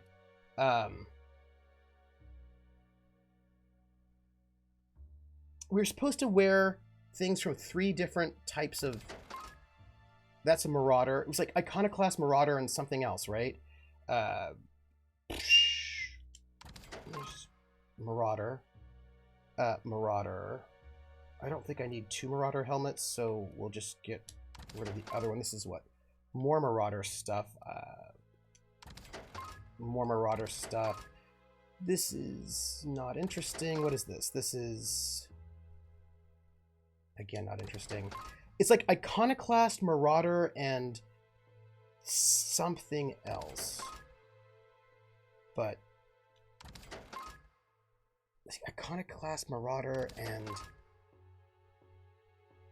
your mom. No, that wasn't it. Iconoclast, marauder, iconoclast. Not that. Not that. And boom. Carlin says, there's nothing inherently wrong with currency. Setting a price in common currency is not tied to any particular economic system. Yeah. Money was invented to make collecting taxes easier so people didn't have to keep figuring out ways to acquire what wheat to pay their wheat tax to the Lord. No, see, look, look, see? Yay, I did it. I've got to eat food, though, because this game apparently wants me to eat food all the time. What is this? Lotion is not food. This is pet pills, not food. Water, not food. I don't think chaw's going to count. What is this? This is Rizzo's Purple Berry Lunch. Sure, let's do that. Nice. We're going to do a quick search around here and see what's what. And loot. Spacers. Oh, thank you, spacers. So I just have to see things that say spacers, and then I feel like we'll be good. You know. This reminds me of Creator Funds and Hank. Oh yes, I saw that video. That one, yeah. And Hank Green talking about how when TikTok does better, creators do worse. As in they make less money per view because the fund is fixed and not a proportion. Yeah, yeah. Are there also friends who are not food? Oh yeah, it's a question. It's a question that I have. What was I? There's a CEO that cut his pay to increase employees' pay. I remember that, but there was actually that one. It was really interesting. There was that that CEO of that company was private, so I think he could do what he wanted. He actually made it so that everybody made the same amount of money. Like lottie-dottie, everybody in the company made the same amount of money. And when he did that, some of the higher paid people I don't think the higher paid people actually lost money, but everybody else got paid basically the same as they did, and a bunch of them quit because they didn't like the idea of people on the assembly line or whatever making the same amount of money as they did. Right, and yes, and he got sued, right? He got sued by his brother, right? Because there are people who are like, basically, I know people who I've heard, they're not my friends, who are like, I don't want people who are below me, whatever that means. Well, first off, they have an idea of below, which I think we can talk about as already being a bit of a problem, making as much money as I do because, right? Do you know what I mean? Like they were, yes. My understanding, I saw a, an article, a follow-up article like 2 years later or whatever, and apparently what happened was that a bunch of people left because they didn't like not getting paid more than other people. I think it made them feel special. I don't know what kind of weird hierarchical problems they have, but they had some. And so they lost people, but apparently after an initial kind of moment of instability, things settled down, and actually the company's doing much better than it was before. Observation log 8. Well, never mind. Hybridization efforts have proven successful, and the nursery's yield is improving steadily. Meanwhile, the psychological benefits of gardening are difficult to assess without a control group. Subjective reflection suggests minor gains in memory retention and contentment. Oh. Gardening is nice. Gardening is nice. Yay, gardening. Yay, gardening. Let's, Unexpected noise. Hi. Investigating. Can I hack you? Can I hack you? No? Well, then I'll just kill you. We'll just do some killing. It's fine. I would like to hack them, but we won't hack them. It's fine. Rather than hacking them, we'll just kill them. But I do want to hack them because I feel like that, like, because can I actually hack auto mechanicals yet? I don't know about that. Yeah, they base their identity on being better than or above ours. Yeah, I remember it's that whole thing where people are like, I don't want somebody who works at McDonald's to make as much as I do. It's like, why not? Do you go to McDonald's? Do you want food from McDonald's? Then why wouldn't you pay them? Do you know what I mean? Like I was like, it's just not a mindset that I really understand. Like I don't see why it's a problem for people at McDonald's to make money. Like they work. It's a job. It's a hard job too. So they should make money. I don't need other people to have a bad time for me to have a good time. I don't need other people to be sad for me to be happy. That is just not where I'm coming from. Yeah. I think the idea that you have to pay your dues in the form of accepting poor treatment and harassment until you can one day rise above and harass and turn people behind you is frustrating, to say this. Yeah. Yes. So, point being that apparently the company is doing much better now, right? That the company has... Oh, wow. Hello? Wow. Huh. Interesting. Okay. We're learning things, people. Observation log 8. Who knows?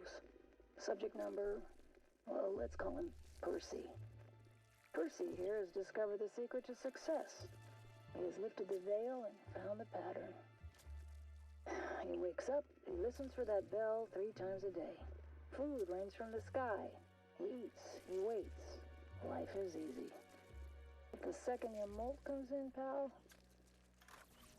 I don't think Dr. Marion Blakesley's in a good mood. She seems to be not doing well, huh? What's up with her? What does this do? That's the spirit, little guy. Climb that corporate ladder. Oh. Hello. Well, I assume you're going to get food now, huh? Hey, how are you? You seem very nice. I want to, be friendly to the little creatures. The woodland creatures. Hello? What do we have here? Hey, look at these beautiful plants. I'm feeling very excited about this. Krellin says, there's a pervasive idea that minimum wages work is for teenagers and beginners, but that's not what FDR sold the minimum wage as. It is And Artie says, it is the mentality people have about the poor immigrants, same mentality. It is actually, and I don't feel comfortable with it at all. Rick says, I honestly don't care if other people make the same or more than me, as long as I make enough to support myself and dependent cats. Yes. Krellin says, Dan Price's company, Gravity Payments, suffered a bit during the pandemic, but last I heard they were getting back to their better than unequality state. Oh, nice. Yeah. Another thing that I would add about this, right, talk about this for a moment, sort of pondering it, is, okay, so let's say for the sake of argument that those minimum wage jobs are full of beginners and teenagers. So work is work, right? Like if they're doing the work, they should be paid for the work. I don't actually think it's cool to underpay someone just because they're teenagers. If they're doing the work, they're doing the work, right? That is my take on that one. And I know that this kind of wage discrimination happens, like on a couple of different levels. 30-minute warning. We're either going to go to 3 or 4, because I started late, so we might go to 4 so I can get a full, and we're having a really good conversation. So I might go to 4 since we started late, but we'll see where we're at in 30 minutes. We'll just see how our vibe is. Hey, Marion Blakesley, how you doing? Let me see. Just get the vibe in. We're going to have to hit this door as well, I think. But I think it's... Oh, hey. I didn't see that. A shovel. Might need it. The number of times I've been called lucky for being adopted from China to an American family and told to be thankful is higher than it should be. I was certainly lucky to be adopted, but, like, I was a baby. Yeah. I didn't have any say, and I didn't deserve it more than the baby next to me. Yes. Yes. Yes. Yes. Oh, this made me think about the thing. I do want to talk to you all about something, which I don't know if I have time to talk about it today. My hacking skill is too low, but that's okay. I'm just going to eat some food, and then hopefully my hacking skill will not be too low. Because it's still too low.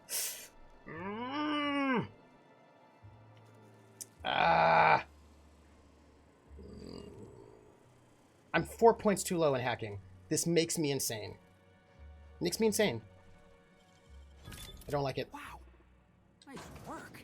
Thanks. I would like my hacking to be 4 higher. Remind me that I want to come back here and hack that space if I... Ooh, hello. We could probably jump down there, but I would like to not jump down there yet until we finish looking at the rest of the place, because there was a door down there that I wanted to go through. Right? I just want to, I don't want to, like, jump down a hole that we can't get back out of and then miss something.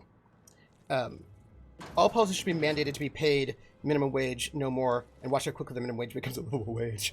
Ooh, ooh, ooh, ooh. Or alternately, see, here's the one thing that I'm a little bit worried about, and that is if you pay. Do you have a magazine or similar short-term item buff for hacking? Oh, that's an interesting question. You know what? Let me look. For the sake of argument, does the nurse or CMA at the doctor's get paid the same as the doctor, vice versa? Especially now that the upfront address become college med. But you know what though? It's not like the nurse doesn't work hard. Like it's like so the person who works at the coal mine doesn't have to get a PhD, but like that's a hard job. And I don't know why they should get paid like crap. Do you know what I mean? Like, I just,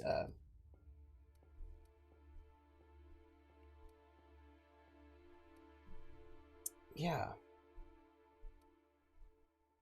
I worry about that. Let me see if personality attributes. Oh, hey, what do you think about doing mind attributes? If we do that, do you think it'll increase our hacking? Because maybe it will, right?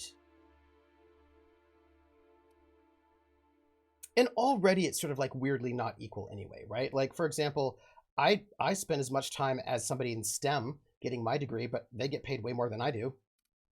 we still spent, like, we still have, like, student loan debt, and we still, this is mine. Do you think that'll work? What do you think? I feel like, I'm gonna just do this. I'm gonna drink this.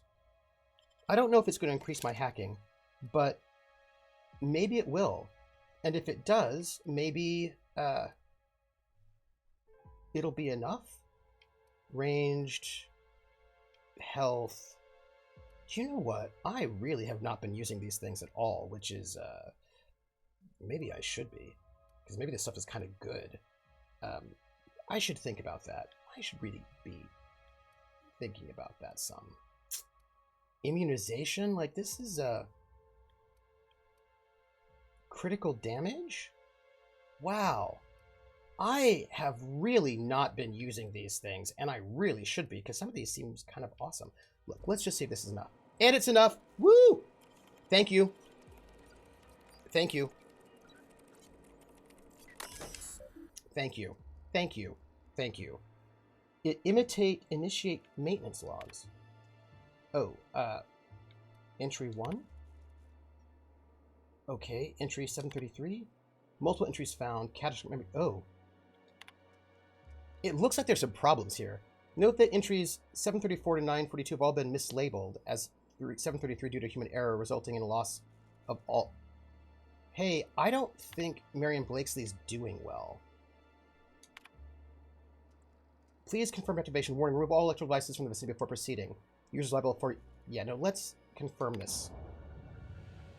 We're gonna water, and maybe we'll just kill all those mechanicals while we're here. Because, I feel like that's probably a good idea. Look at us! I feel like we are, smart. SMRT, smart. Okay, so there's an elevator, and then there's a hole. I feel like we've done a lot of that. And we can head down there, that's not bad. There was something that I wanted to share with you all, and I forgot what it was, but it was important. We'll get there. So let's see. Maintenance logs. Also, you know what I was thinking about, Hawkeye, about your thought? So I know a lot of people who go to school to study things in order to make money, but then they hate their lives. Like, I know a lot of people who go to become lawyers. They don't want to be lawyers. They just think if they become a lawyer, they'll make a lot of money. And then we've got people who don't want to be lawyers being lawyers. So if you could make money without doing something that you hate, then maybe we would have better lawyers, and more people would do other things that they're better suited for, right? Okay, I have. What would it mean if you weren't forced to do? And then some people can't make that money, right? Some people just can't go to law school and do that. So I just wonder what happened if we just did these things a little bit differently. Water supply remains steady, but the power fluctuates running a number on the auto mechanicals. Okay. Gutted the auto mechanicals for non-essential components. Minor gains in power efficiency due to decreased weight. Waterproofing materials compromised. Human error. I am worried about Marion Blakesley, which is why I don't want to just leave just yet, because I want to find out what's going on here. Yeah, I kind of feel like if we were working this a slightly different way, we might have completely different models that might... And I thought those tiny canids were ugly. I kind of think it's cute as long as it's behind a window. Like, I'm not mad. Examine. Group C, heretofore referred to as Clarice, continues to demonstrate increased growth and development relative to both the original and control strains. However, general mass and caloric content has not increased significantly compared to its predecessor, Horus. This suggests a limit in our ability to mitigate poor nutrient uptake with mantipillar mulch. Personal note, Martin's getting a little big for the terrarium. A few more days and he goes into the processor. Oof. That's not very nice. What are you eating? Looks like a sprat. Okay. I need to talk to Marion Blakesley. You know what I mean? Like, we're learning stuff. Krellin, I feel like this is some of the stuff that you said. Did you learn this stuff yet? And I hadn't learned it yet, and I feel like some of the stuff is in here. Do you see what I'm saying to you? This is how I'm feeling. Maybe I'm wrong, but I feel like it. Let's go down here. Also, let's save. And also, I want to catch up with the chat because I had a thought and I forgot it. By the way, I don't know if we can talk about it this stream because, you know, who knows how long we're going to go for. But I do want to talk about external versus internal locus of control. I was just reading this thing again that I hadn't read in a while. Again, they would just, yeah. Right, so DSB knows Eridan, they would just allow for more lobbying. See, that was the thing. Thank you for reminding me, DSB. If our politicians made minimum wage, but still had to have huge amounts of money for all these other things, that would mean that A, really only super rich people could become politicians, or they become politicians and then just get bribed, and it's just a lot of corruption, right? Because if you're not, like, lobbyists will have, like, outsized power, so I don't know if that would be really good. Yeah. Krellin says, medical school doesn't need to cost what it does. Artie says, school in general doesn't need to cost what it does. I have two thoughts on that. And DSP says, I actually think nurses do way more than doctors do. Nursing school is also not cheap. It's not a binary. Yeah. Time of Gift says, the Guardian newspaper reports when in the year, the highest paid, probably the CEO, makes the annual salary of the lowest paid in listed companies. It's got to lunchtime on the second of work. Ooh, the name game. Come on, everybody. I said, now let's play a game. I bet you I can make a rhyme out of anybody's name. The first letter of the name. I treat it like it wasn't there. And then a B or an F. More an M will appear. And then I say boo at a B. Then I say the name. Then banana, fanner, and foe. Then I say the name again with an F very plain. Then a fee, fi, and a mo. Then I say the name again with an M this time. And there isn't any name that I can't rhyme. Grumbleskin, grumbleskin, grumbleskin, but bumbleskin, banana, fan for frumbleskin, fee, fi, mo, rumbleskin. Grumbleskin, the name game. Thank you for that resub, Grumbleskin. That is awesome. So excited. Thank you. Thank you. I'm gonna defend some of the cost of education, but not all of it, in a second. Rissa says, from Cornell, the minimum wage was designed to create a minimum standard of living to protect the health and well-being of employees. Ain't nobody can afford rent on minimum wages anywhere in the U.S. these days. Yeah, there was just a study that came out that says that basically there is no place in the United States where someone can pay rent on minimum wage. Like the Department of Health or Labor or whatever says you're supposed to spend 1/3 of your income on housing, and it is now the point where no place in the United States is that actually doable. I grew up believing minimum wage is a starting point, ability perception towards company goals, different your worth, yet that doesn't happen. Right. And Kron says, is this one of the empty stations they were doing science on that you were exploring for the private corp? No, this is this woman who seems to be a botanist who's hanging out here who's hiding. I'm not saying schools don't need the finances they have to, though they do misspend those funds horribly, yes. Just the individual people shouldn't be paying for their education. Well, here's what I'm going to say. And I'm going to say this, I'm going to pause here because I need to point this out because it's actually really important.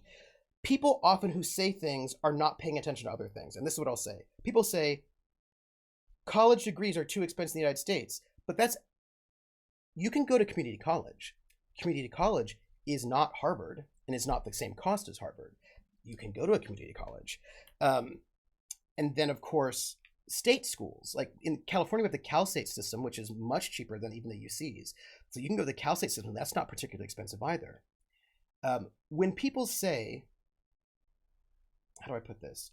Also, people will be like, well, in Europe, their universities are way cheaper. Yeah, their universities also are not the same as our private universities.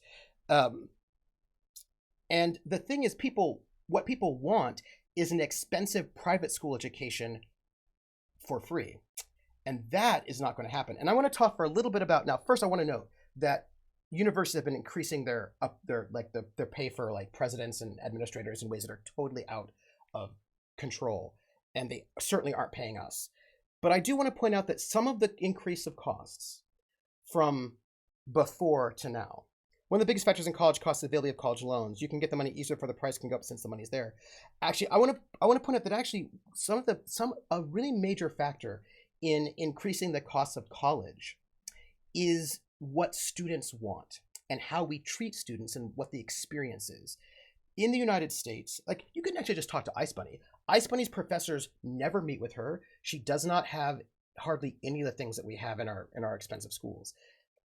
Some of the costs of expensive schools have gone into, not all of them. They are more expensive.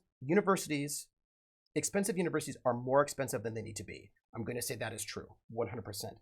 However, as Krellin notes, colleges offer way more services now than they used to. And that is one of the things that are increasing the costs. Also increasing the costs are things like paying presidents way too much money. And right, like, that is just a note. So I'm not defending the entire cost of our current universities because I think it's outrageous. But colleges right now offer way more services than they used to, especially for non-white men, right? Yes, non-white men, yes. I agree with you, your point of people wanting a Rolls-Royce educational SUV prices, yeah. And so some of the costs that my school spends money on, we're increasing the cost we're spending on having therapists on campus, right? So everybody here who goes to our school gets 10 sessions of, and DSB would know because DSB went to the school here. I don't know if it's like per semester or per year. That was right. So now everyone here can have therapy. We have a clinic. We have and I think this is a bit excessive, but hey, students want it. Each student gets like 3 to 4 different advising deans. So like they get a first-year advising dean, a general advising dean, a pre-major advising dean, and a major advising dean. So at any point in time, they're going to have 3 different advisors, and those advising deans cost money. We have we have increased accessibility quite a lot. Now they want to actually put that cost on for captioning on the departments, which is uncool. But like we have an accessibility office that spends quite a lot of money in making sure in like getting books in Braille and making sure there are accommodations. We have now special rooms and places and buildings for accommodations. We have if you have ADHD or you have a mental disability wherein you cannot have distractions, we have built special places where you can go and take all of your exams with proctors. We have people who will take care of that. We have, doesn't help though when the bare minimum can only be found in private. Yes. Public school funding universities being slashed in favor of rising police budgets. Yes. And that's another problem, right? So like we have multiple problems, right? That are together. And so what I would say is that we in the United States expect certain things to be in our universities that they don't get in Europe. A lot of the European universities they're closer to maybe like what a community college would be like, many of them. And many people, and those community colleges do not have the resources and do not provide the services. We have got tutoring, mentoring, career centers. We have a lot of student services, and all those things cost money. And the universities that don't have those things are cheaper.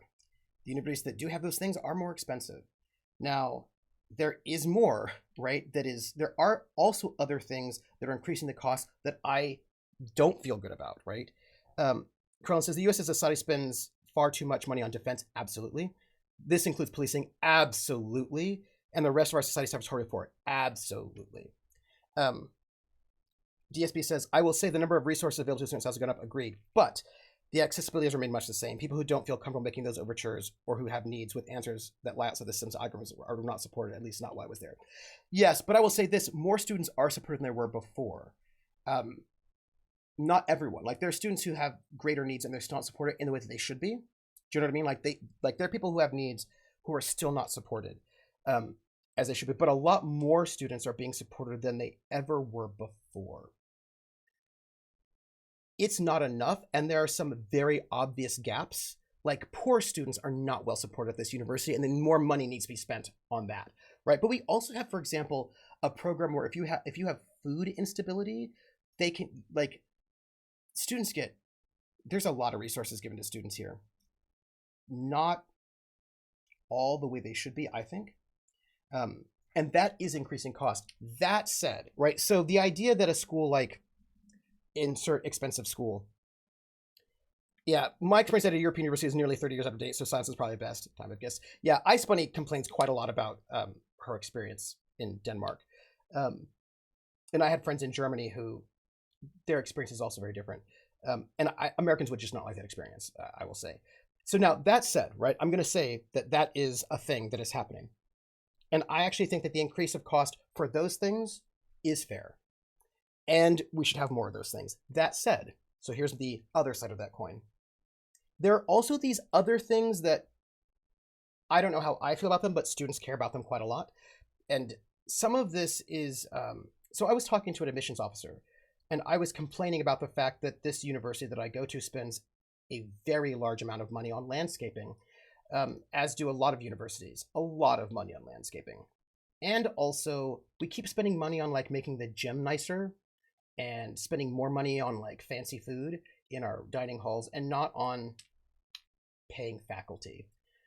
And like, so while we're spending more money on landscaping and fancy gyms, we are cutting tenure and firing professors and you know, and I was talking to an admissions officer, and the admissions officer was like, well, yeah, but we have to do that if we want to get the best students, because students don't care about the education.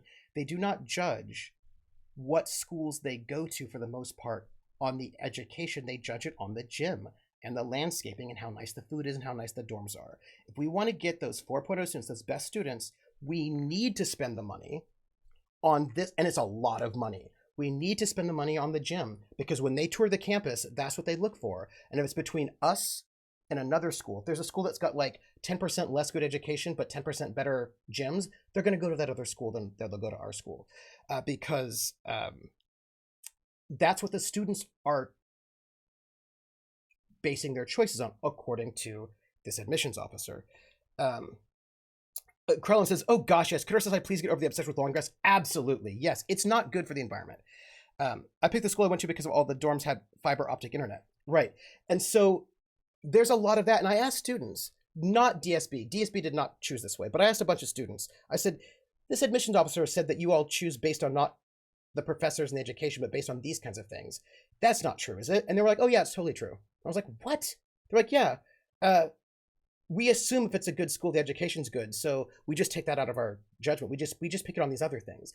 And all those other things cost money. So now campus tuition goes up because they're spending a lot of money on buildings and all this stuff that is not core to the educational experience. Well, it's not core to classroom teaching, right? But it's core to what students are choosing. Then U.S. schools that are big, not community colleges that don't do this so much, but bigger schools, the expensive ones, are also selling an experience. Students want a school that has a really good orchestra, that spends a lot of money on plays, that has a good sports team, that has that spends money on a student newspaper, that spends money, like, we spend a lot of funds on student activities. And students also want that, and that also drives up the prices.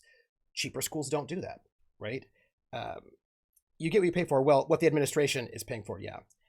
And we have great internet at this school, and we're also paying for that. There are cheaper schools to go to that don't have as good internet. And that's... I remember we can ask the library for things as faculty. We can be like, hey, can we get this thing? I don't usually ask them for anything because, I mean, maybe I should, but I don't usually. But there was one thing I asked them for. Was like, hey, we do not have the historical LA Times. Like, we have the historical Boston Globe, the historical New York Times, and I think the historical London Times, but you don't have the historical LA Times.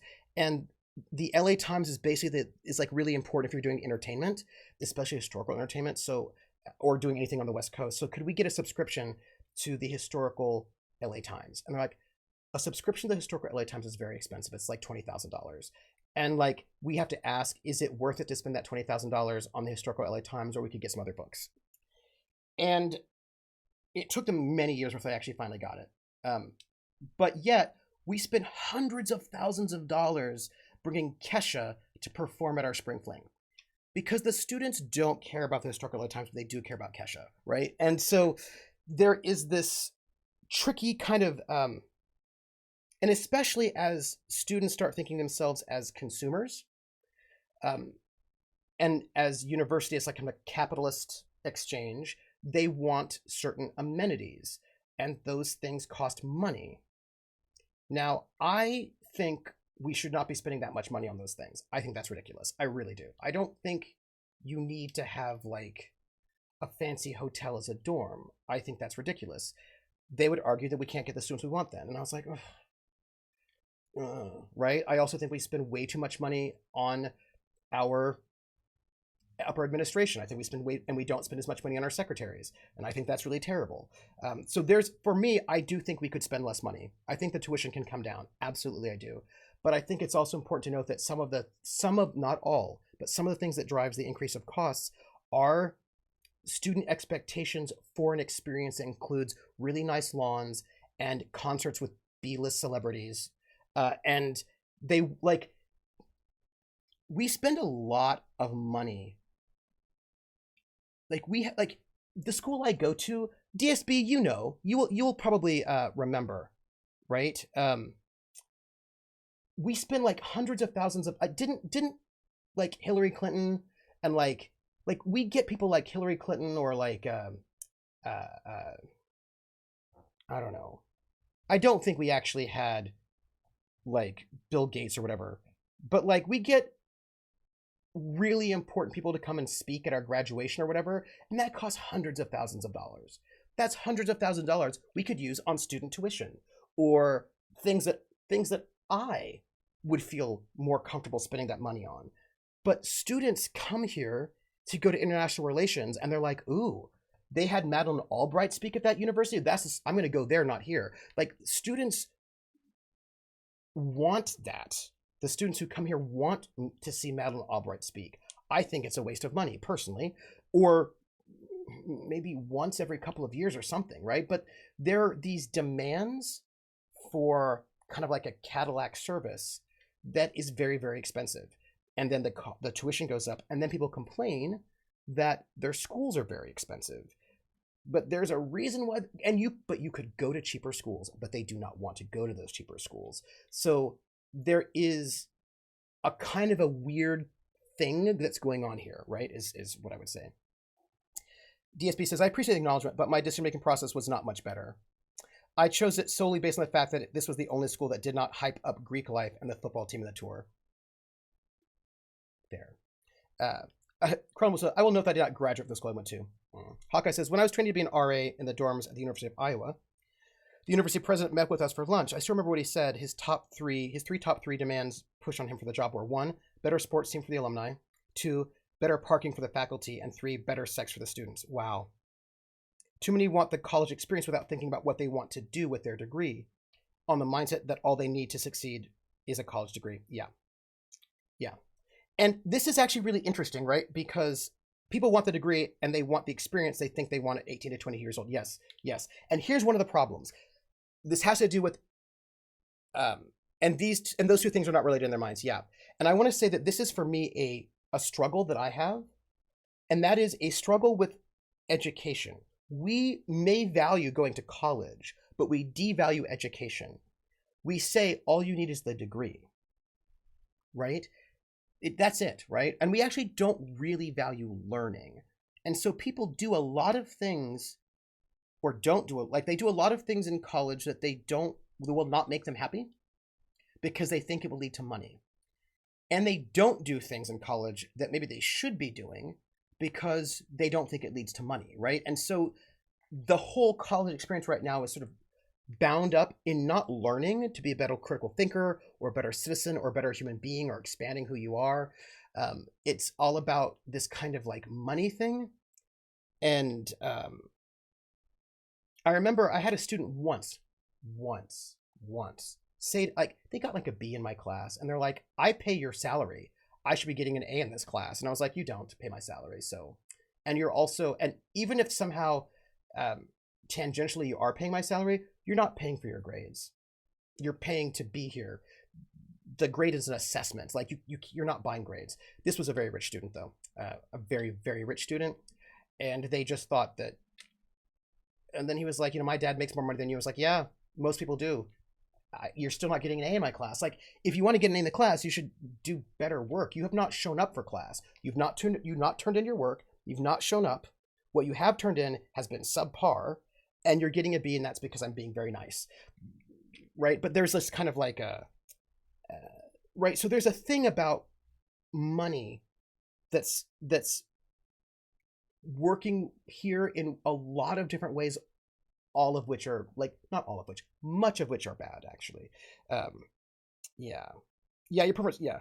And just by the fact that this student dared to say that, yes, it actually was true, and also paying full ride, was not getting any scholarships because they had so much money they didn't need to, and it was,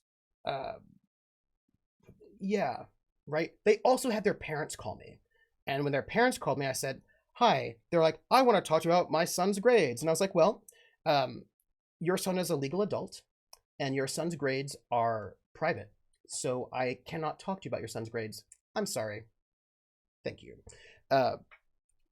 Yes, also, Curlin, no school debt, right? And I think this is actually, really important. This student had no school debt and complained about the cost of school being too expensive, partially because they were paying for it completely on their, like, well, they weren't paying, their parents were paying for it. So, right, like, this was a thing that was like, it was very, yeah. DSB says, I took driver's ed and the teacher told a story of teaching a student to parallel park. I'm going to play another 30 minutes because this conversation was very good. And he failed. And the student said, I pay your salary. If I can't do it, it's because you're a bad teacher. And he said, sure, get back in, I'll show you again. And then drove back to the school and said, I'm not going to teach you anymore. Yeah, and I really think that this is a thing that, so I suppose what I'm trying to say is that I actually think that, okay, not this way. I think that we might have to go through that hole. Yeah, look, we have laws. I'm not allowed to talk to parents about their students' stuff. Not their medical records, not their school records. There's a law about it. And I'm not talking to you about your students' records. So it's just not happening. Just going to note it. Because not doing that. Just not doing it. My choice of the best near option for my degree at the time. Didn't like having to pay out-of-state tuition. Yep. But only farmer school in Illinois made it evident that the literature they sent, they didn't want downstate. Oh no. I hate that. So like personally, I think, right? Personally, I think we need to value education more. I think it's not bad that schools cost more because we're spending more money on accessibility.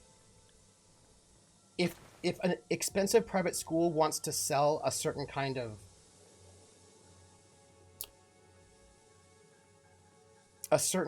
luxury and people want to pay for that, you know what? Good on them. That's fine if they want to do that. I don't really care.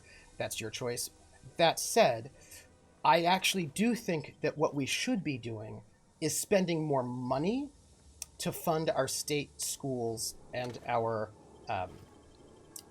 community colleges. We have underfunded our public education. We have slashed budgets to our state schools by a lot. By the way, I don't know that this is the... Like, I want to find that hole in the wall. There it is. Okay, we're good. We are good. Feeling good about everything. This is where we need to be. Yeah, so I'm going to say, since it is 3:30, let's go to 4 so we can maybe finish this mission and think about this a bit more. So yeah, I think that one of the biggest problems is that our state school system we've cut funds to it. We have... Whatever that is, it's loud. Yeah, and I think this is our major problem. We need to get back to funding our state schools and our public schools so that people can go to our state schools and public schools for an affordable price, right? That's the whole point of them. The state and public schools you should not leave state schools and public schools with huge amounts of debt. And our state schools and public schools should also have all of those accommodations and resources. Like, you should be able to go to a state school and a public school and also get mental health counseling and also get like help with dyslexia, and they should pay for your dyslexia software while you're there. And they can't keep us out. Right, like I think that, kind of don't care what Harvard is doing in certain ways. Like, Harvard's going to be Harvard, you do you. But the problem is not, for me, is not Harvard. The problem for me is that we're going to go here first, because that's our end state goal, and I don't want to, I want to see everything else first. Before we talk to her, I just want to make sure we look at everything else first. Okay, and we're good. So, yeah, in some ways, like, Harvard's going to Harvard. I don't care what they do. But what I do care about is that our community colleges and our state schools are well-funded, and that you can get a good education at an affordable price with all the resources. And DSB says, honestly, many people do not want to feel like they are paying for someone else's experience. So saying we are paying for Braille in elevators, or we are paying for support for PRC, a lot of parents get up in arms. Yeah. Yes. Right. And so this is where it's really tricky, right? DSB and Krellin also alluded to this. The tricky thing is this. One, do colleges need to cost more than they were in the 1960s? Yes. In the 1960s, we had no resources for people who needed help, right? Going to university in the 60s was super cheap, but there was no accessibility office. There were no accommodations. There was, like, basically, if you were a first-generation college student, if you were poor, if you needed resources, there were no resources for you, right? There were none. So you were screwed, right? Yeah, it was cheap, but that meant that it was basically not accessible for people who needed help, right?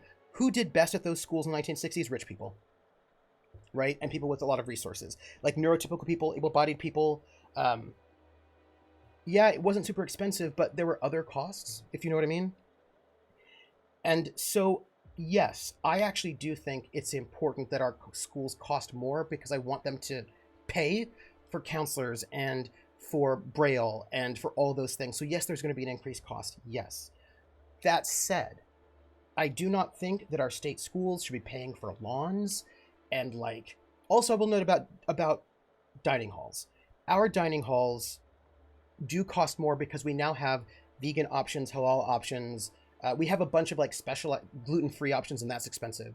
And I think it's actually important that we spend more money on the food in our dining halls for people who have dietary restrictions. Absolutely.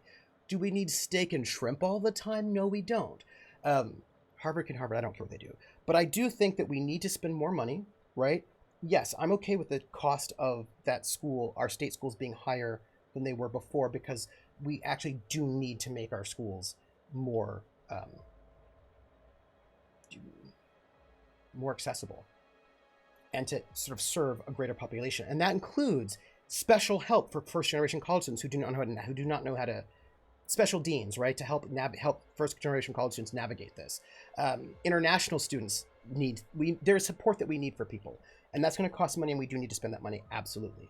That said, we don't need to spend money on a whole bunch of other things, which is also driving up costs, and we just don't need to do that. And our state schools are not being funded properly by the state, so I think that we really need to work on increasing funding to our state schools so that the tuition will not be as high, but they can still get the good education and all those resources. I don't think we should be judging affordability and accessibility to education by Harvard, because screw Harvard. You know what I mean? We have to make sure, like, you can go to MIT. Like, we have a bunch of public universities that are brilliant and give a great education, just as good as a bunch of these other schools. And we just need to make sure that those things are accessible. Yeah. State schools, says Hawkeye, and junior colleges are a great option. In most post-degree careers where you went to school, really only matters in a small number of professions, yeah. And with the amount of info on the web these days, few colleges have exclusive information or such, yeah. Kron says, oh, hey, Trooper, did you know that Crash Course is doing a Going to College series that is actually covering all those things? Really? Oh, I didn't know that. Will you share it in the Discord? Because this is important. This is important. I want people to know these things. Bola says, there's plenty of good schools that aren't Yale or other Ivy League stuff, like University of American Samoa. Yes. If Saul Goodman can get good and somewhat affordable education, why not do the same and save money for the future? Yes. Would you put the link? Because I want to check that out. And I think it's important. Now, I will also note that I also think that our high schools need to do a better job educating our high school students on what they should be looking for in universities. Like, I think that we could do a better job in educating our high school students in things like trade schools, how to assess trade schools, universities, conservatories, et cetera, et cetera, et cetera, right? Because there are some really great trade programs in trade schools, and there are some predatory trade schools that are out to steal your money, right? That are flashing, spend money on advertising, and then just rob you. So I feel like there should be some work done to help high school students learn how to assess programs, right? How to assess what makes this a good trade school versus that one. What makes this a good apprenticeship versus that one? Which makes this a good school versus that one? Good for you. What will be a good school for you, right? And what are the different types of schooling options are there? And what do you get from one versus the other? What are the trade-offs? And some kind of just time, actually, to get students empowered to be able to make these decisions and understand what their choices are, right? I think that theoretically that's what high school counselors are for, but they tend to do only the bare minimum. And they tend to only, well, oftentimes they're overworked. They don't have, and oftentimes high school counselors are doing other things as well, right? Because we're cutting funding to public K through 12 education as well. So these really expensive schools are also paying for prestige, yes. The high prestige professors, the high prestige connections, the high prestige publications, how significant this varies, but in certain professions it can matter a lot. And for certain people it matters more, and everyone pays a price for it. Yes. I will also note, though, that you can become high prestige and be a public school. And this is what's actually really interesting, I find, is that sometimes high prestige falters once you get to grad school. And I find that very interesting. So, for example, Stanford is high prestige, but they are, and it's very hard to get into Stanford, but they are notorious for outrageous grade inflation. Outrageous grade inflation. So having an undergraduate degree from Stanford in order to get your PhD program is not going to be as good as you think it is, because everybody knows that Stanford grade inflates. And so a 4.0 from Stanford is not the same as a 4.0 from like University of Michigan. You know what I mean? And so, or wherever we're talking about. So there's that. And also another thing to think about is that some of those schools have weird prestige, right? Like UCLA was the #1 school for musicology, for a PhD in musicology in the world for a while. The numbers have sort of moved around, but if I look at some of the top schools for musicology, most of them are state schools, especially for job placement and innovation. Some of those traditional high prestige Ivy League schools are not very innovative, and the people they put out are not particularly good. And so some schools absolutely, especially with law, right? Some of these schools that's absolutely the case. But sometimes when you're in a PhD program, you might want to go to Berkeley or Caltech or Georgia Tech, or sometimes the state schools. Oh gosh, if you want to do agriculture, there are some things where, UC Davis is really the place to go. So it kind of depends. Sometimes absolutely, but sometimes the state schools are better. You know what I mean? But that's where you have to do your research. Jared says, yeah, we had a graduating class of over 1K and only 4 counselors. Yeah. My counselors in high school, small farm town, less than 300 students in high school, was worthless. I did 95% of the info gathering myself. Yeah, that's real bad. DSP says, my high school counselor was great, but obviously overworked. She had to account for 1/4 of the alphabet, so no matching. Just first letter of your last name. Across 4 years of high school, that's no good. And in teen years, that means a lot of emotional labor at different levels of need. Yeah. Right, which means that means your high school counselor, college counselor is also an emotional counselor, right? Like there's a lot going on there. Right, that's the spelling. I could tell you what to, yeah. In addition to college career counseling, she and the other admin had to account for the fact that there was a magnet gifted program with an otherwise low-income school. Yeah, that's a lot. Like we need, if you want ag, Iowa State is Mecca. Yeah, there are certain places that are like, that's where you really want to go.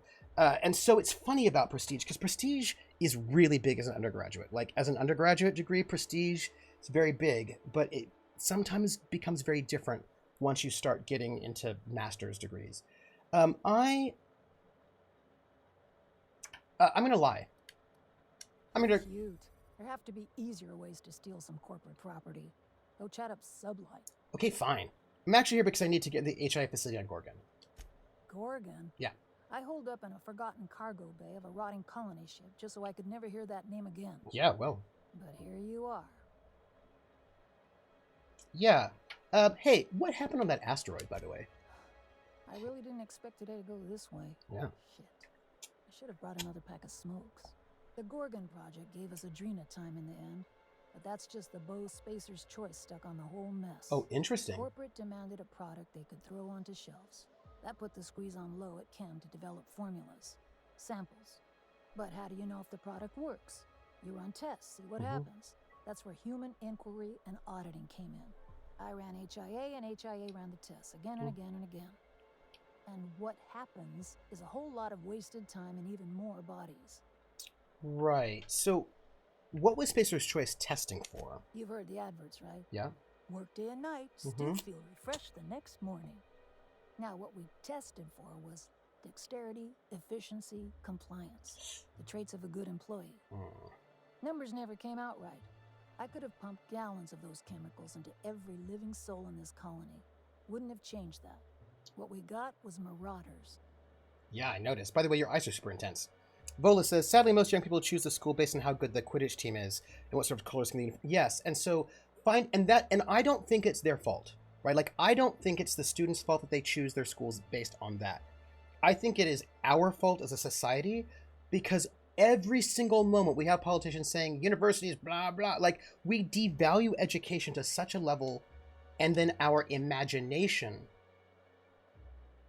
of education is not about education at all, right? Thank you, Jer. It's about parties, Greek life, right? And people just want there's no sense that learning something might be interesting and good. And family history and pressures, absolutely. Like, where you grew up, there's a lot of things that are going on, and how much access to information you have. And when athletics matter more than academics, there's a lot of things going on in there, and I do not blame the students for this. I don't blame them at all. I do not think they're being well served by a lot of things. And I want to figure out how can we transform this so that we can... There's always going to be a Harvard, you know what I mean? But you shouldn't have to go to Harvard. You should be able to go to Virginia University, UVA, and be able to afford it and get a great education. And so if we can do that, right? If we can make it so that you can get out of a state school with little to no student debt, then that's what I would like, right? Like, I don't care about Harvard, but if you want to be a veterinarian, there should be a state vet school, and you should be able to go there, and you should be able to get your vet degree, right? Like, I feel like you should be able to get your undergraduate degree with little to no debt from a state school, like maybe a couple $100 or whatever, right? Like maybe $1,000, something like that, for whatever you got going on. And advanced degrees should be super cheap. Like, you should be able to get your advanced degree either for free, working as a TA or whatever, RATA, that kind of thing, or very, very small amounts of money. And there should be options for you that are affordable so you can get the degree that you want to get. That if you want to be a lawyer that does nonprofit immigration law, you should be able to do that rather than being like, well, law school's so expensive, I have to go and spend all sorts of money. I've got to be a corporate lawyer, else I can never pay off my debt. No, like, you should be able, that should not be the case, right? That should not be the case. So Spacer's Choice knew about these effects from the beginning? Yeah, good luck making that one stick. It's in the fine print, you know? Whatever was in those chemicals, it didn't matter what tests we ran.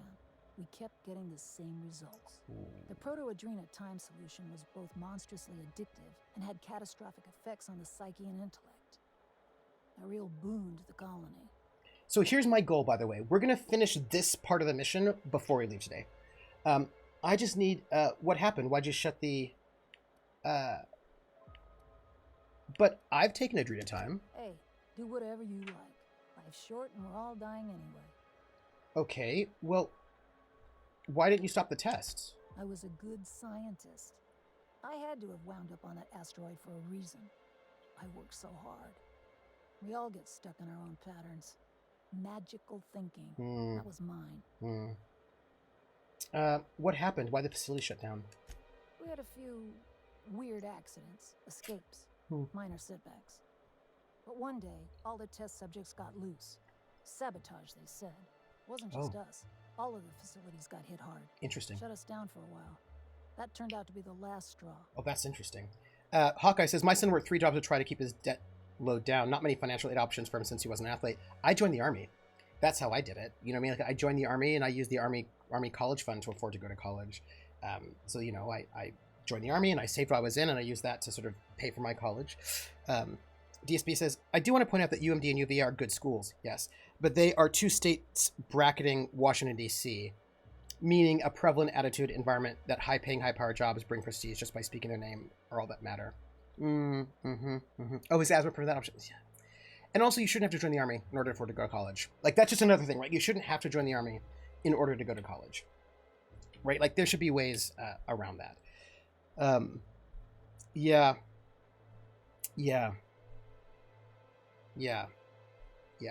So, I mean, like, UC Berkeley, like, the Cal system is very good. I know friends, I've heard mine who went to, and I got to tell you, there's some really good community colleges that give you really good educations. I was going to say this about prestige. I currently teach at an expensive private college.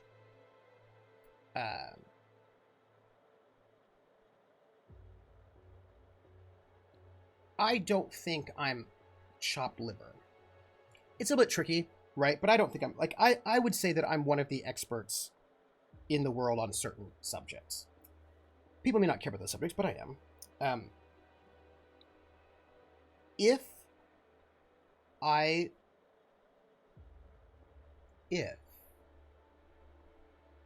were recruited to teach at a public university, a larger state university with economic diversity, I would go.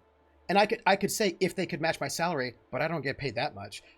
They certainly could match my salary. I know what the UC system's salary range is, and probably a little bit more than what I get paid right now. So I don't, and I will tell you this, if Harvard tried to steal me, I don't know why I would go there. I mean, they'd have to give me a really good argument for why I would go teach at Harvard. And it can't be just more money. Because if I can't... I mean, I would never go to Yale, by the way. Yale could ask me to go and teach there and offer me whatever they wanted, but Yale is such a conservative music program, and I think this... I just wouldn't do it. I just would never go there. So, like, it doesn't matter how prestigious Yale is. Their department's not a department I would want to work in, unless they did some massive transformations. They did some kind of massive transformations, maybe, but I am more likely to be stolen or recruited by a state school that has a diversity of population who need the classes I want to teach than a school that doesn't. So, and like Angela Davis taught at UC Santa Cruz. There's some very, very prestigious and really important scholars that teach at state schools because that matters to them and they believe in it. When I was on the job market, there was actually only... If Harvard tried to steal, just like how they treated Cornell West, that's part of the thing. Do you know what I mean? Like, why would I go to some place where they're going to treat me really poorly? You know what I mean? Time of Gift says, I must admit, I did love seeing the cricketers at Trinity. Never had time to play while I was studying there, though. Yeah. Right? Like, that's the thing. Like, why would I go to some really big, really rich school that's not going to treat me well, and I'm going to be the only person of color there? I don't see why I would do that. You know what I mean? Like, that does not seem like a fun experience for me. DSB says, so while I was in college and looking for housing, I needed a cosigner because rent, yeah. And one of the landlords was asking who my cosigner would be, and I said my dad. And the landlord asked what he did, and I said he was a professor at Stanford. And the landlord was like, would I know his name? Just saying he's a professor isn't enough. And I was like, I don't know what else you want me to say at this moment. Any proof would take time. Yeah. And that's Stanford, right? People don't care about professors. Let's see. Do you know who was behind it? Nah, didn't much care by then. Don't care much now. Spacer's Choice wasn't getting much use out of us anymore, so they shuttered the project. kicked Adrenatime out the door. And I came here. Also, I would note, DSB, that at least your dad was a professor. Think about it, like, think about if you were one of the very few students who go to the school, our school, that just, whose parents are like ditch diggers. That's gonna be rough. Although most likely, yeah, that'll be rough. But why did you hide away on the Groundbreaker? I could have gone back to Byzantium. Yeah. Found a position somewhere else. Yeah? Even started up something new. Like, mostly. But I couldn't stop thinking about. Yeah. Indulge a scientist. What do you want out of this investigation of yours? Trying to liven up your memoir? No. No. Someone should know what Spacer's Choice did. Really? What good can that possibly do? How about you, Byzantium? Oh. What do you get out of headbutting murderous auto People can tell she's from captain Byzantium? here? Money, obviously. Plus, it's fun. Fair enough. That's all I've got. Here, I still have this pass. Don't much feel like hanging on to it anymore. Wow. Made my exit the moment the project started falling apart. Had to steal some credentials. This should get you into the volunteer induction entrance. Okay. Okay. Oh, I know I'm super lucky, says DSB, financially and otherwise, but it was jarring to have someone in a college town say essentially being a college professor isn't sufficient proof. Yes. Yes. Right? Absolutely. I get you. But part of me, when I said what I said, it wasn't to say that you're lucky. It was to say that even you were having trouble, right?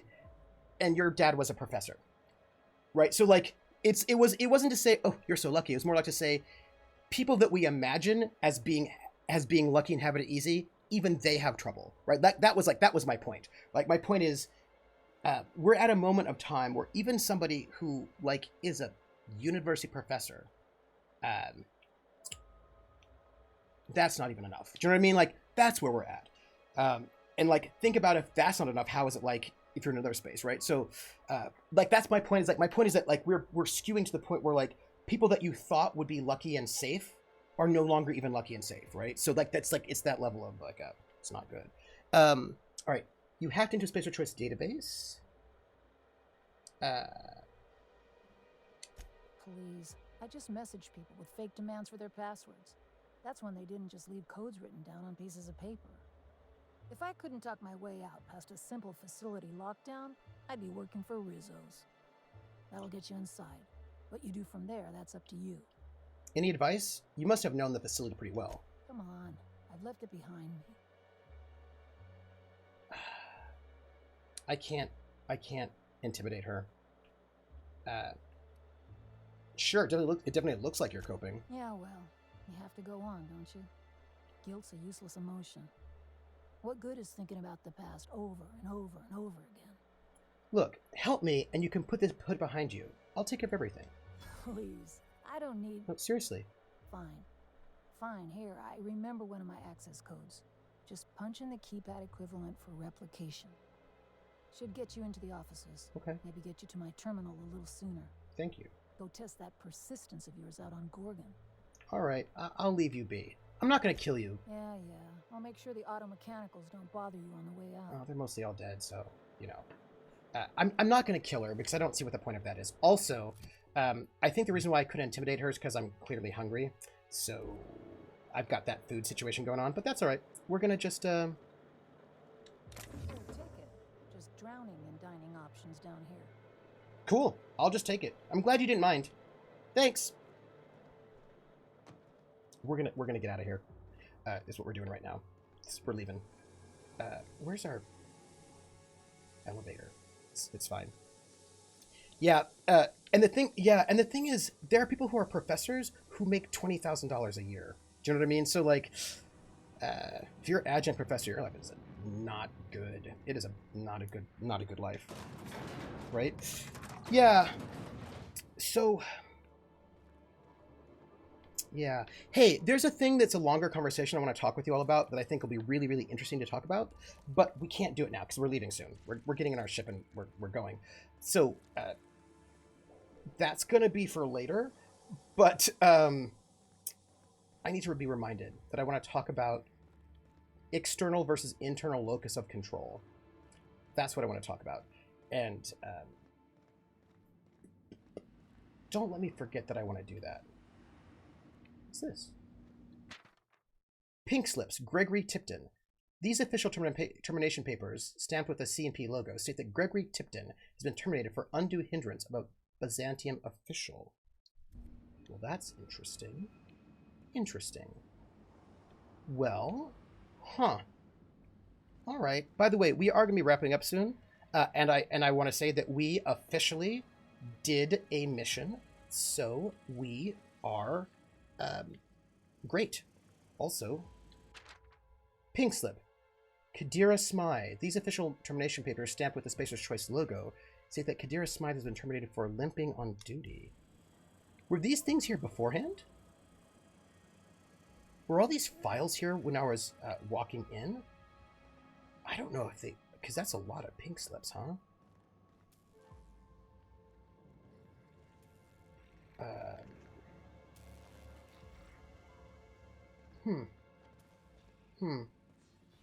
Yeah, it's 4. We're going. We're leaving. We're out of here. We're gonna get back to our ship. Because I don't actually think we have anything else we need to do here. This dialogue between dead men is on the... That's all conservatory. This spacesuit thing, not dealing with that. That's Gorgon. And we just have to go to that pharmaceutical station, which we can do next session. And then I feel like we're like so close to finishing up Gorgon, probably, more or less, right? Basically, kind of. And then we just have to do one more. What is this? Oh, nice. And then we just have to do one more. What do you call it? One more DLC, and then we finish up the quest, and then we're done with the game. This is what I'm saying. Yeah, that's what I'm saying. This is my life. Yeah, anyway, I really feel like focusing on... One, I think we have to recognize that if we want college to be more accessible, it has to be a bit more expensive. But that our current costs are outrageous.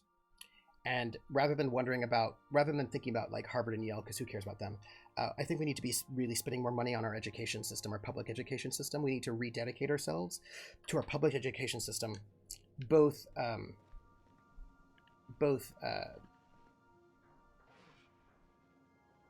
K through 12 and university level, and save. And I think more than just spending funds, I think we have to go back to valuing learning things. Like, I know that seems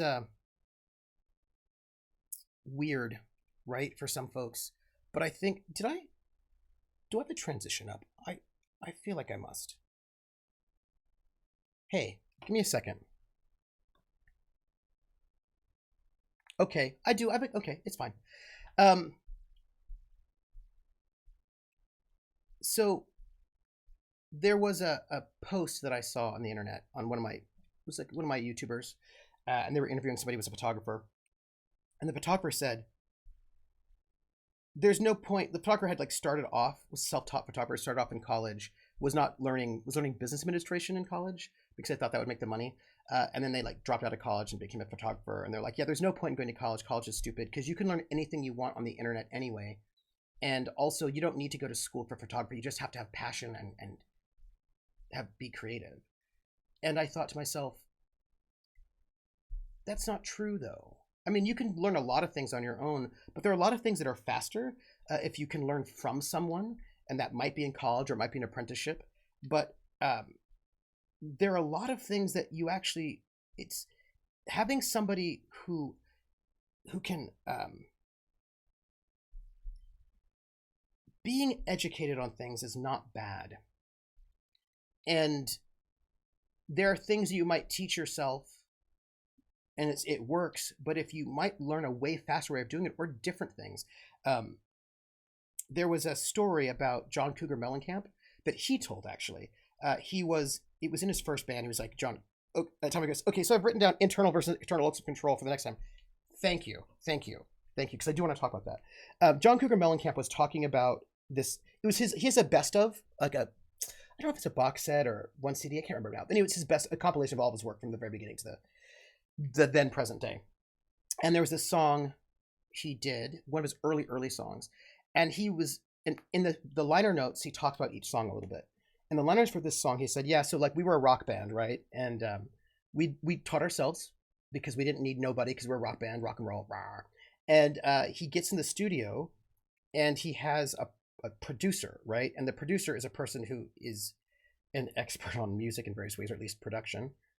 And that producer taught him some music theory and the chain of fifths, and basically how to modulate from one key to the next, which is not something that you learn on your own, right? Because you're just like, oh, 3 chord songs, go, go, go. And they all learned how to modulate. And so then the song, I can't remember what the song is. It's one of the early songs when he's still John Cougar. All they do in this song is modulate over and over and over again from one key to the next, because they didn't even know that was a thing. Because most of the songs you learn just never do that. And they learned it and they're like, that's amazing. And so they're just like, ooh, modulate, cha, right? And the thing is, he only learned modulation and circle of fifths because he got educated by somebody. Like, you can't always teach yourself everything because you don't know what you don't know. And there may be some things you don't think you need to know because it doesn't seem relevant to you right now, but it might turn out to be actually very interesting and important and relevant. It might transform how you think about things. I don't compose classical music, but learning about classical music has been interesting and useful for me, and actually quite important for me in some ways to think about Eurocentrism, bias, a lot of things have been useful. I learned a lot from learning about avant-garde music that maybe I didn't even know about. How would I have known anything about like some of these avant-garde performers if I hadn't have gone to school about it? Because some of them are just really hard to find because they're very obscure. So, or take an apprenticeship with somebody, right? So there is a sort of sense that there's no need to learn anything from somebody because you can just learn it all on your own doing an internet search or just, I don't know. But learning from other people's not bad. It's actually good to learn from other people. That's all. Yeah. Lone Q says, education is a value in itself and should be a human right to receive it. I agree. It makes you happier and more content as a human being, regardless of whether or how much money you earn with it. Yeah. DSB says, I also think there is a social conflation between education and being told things. Yes, I agree with you. Is this song I Need a Lover? Maybe. I'd have to look up my playlist and then I could tell you. But it might be. I have to look it up. It might be. I think they actually modulate too many times. I think they haven't actually, they just learned it, so they're just like, let's go, but they hadn't learned how to be tasteful with it. But that's not the point. It might be. Anyhow, look, this is the end of the stream. We're done. I'm gonna go make a sandwich. I've got roast beef in the fridge.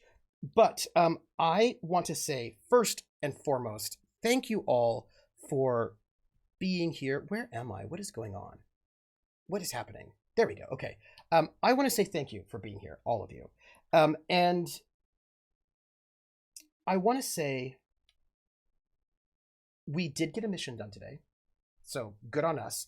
Next Saturday, we'll get more missions done. We'll be super productive next Saturday, I swear. Look, you had to know this was going to happen. Krellin called it years ago. Krellin said, whenever I miss my video game streams, too many video game streams in a row, the next video game stream involves not a lot of forward momentum on the video game because we have so much to catch up with on talking. And this is true. And I missed last Thursday because Simon was here, Wandering DM, and I was hosting. And then I missed the Saturday Outer Worlds because I had terrible computer troubles. I had a corrupted save file that needed some helping with. So it was like 2 streams in a row that I missed. So, we had to catch up and chat. So once we get caught up, then we will be much more productive. That is true. Is there a Kolos from today? No, Kolos is Fridays, but Kolos is done until the next season starts up, which is August. But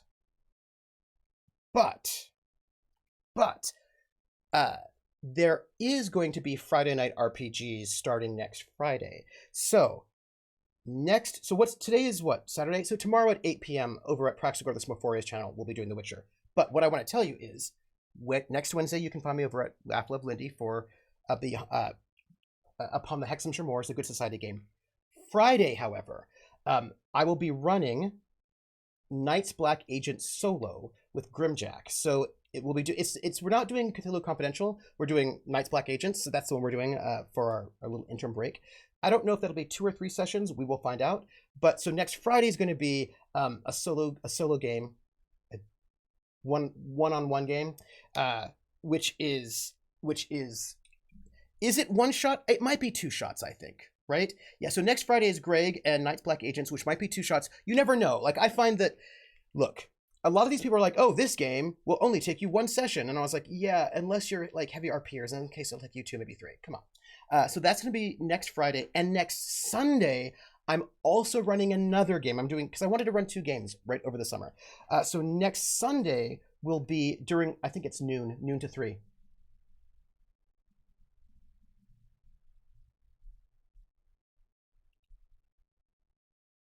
I think that's true. I have to check out my notes, but I think that's true. I think that's true. Am I right?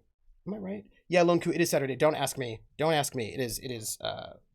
Hold on. I can just find out. Let me pull this up. I'm looking for games, Twitch, data and scheduling, streaming schedule.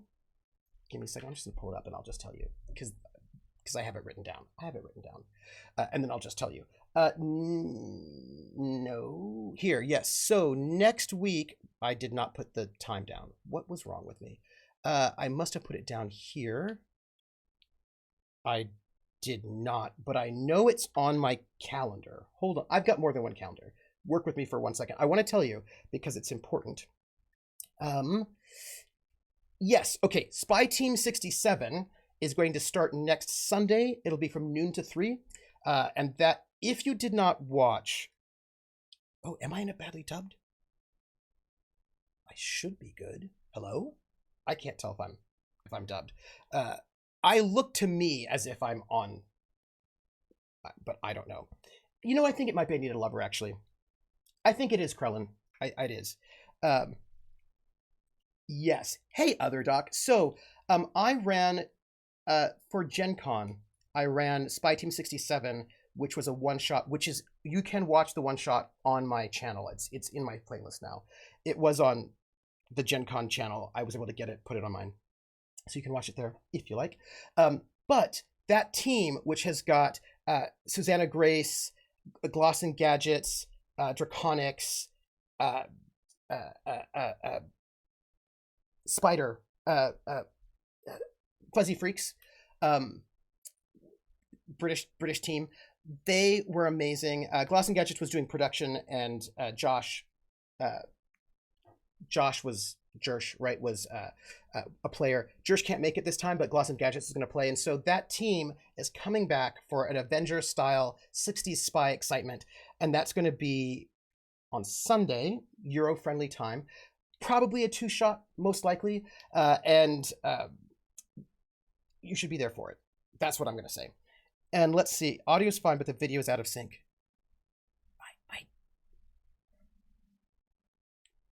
Weird. Really? Yeah, I'm going to go eat. I will tell you, I do not have any dropped frames, and so I don't know what that is about. I cannot tell you what is going on with that, because that's weird. I can't tell you why that is happening. I don't like it. Yeah, sometimes, right? Pause play. All right, so I've got those 2 things coming up, and what I wanted to tell you is this. I've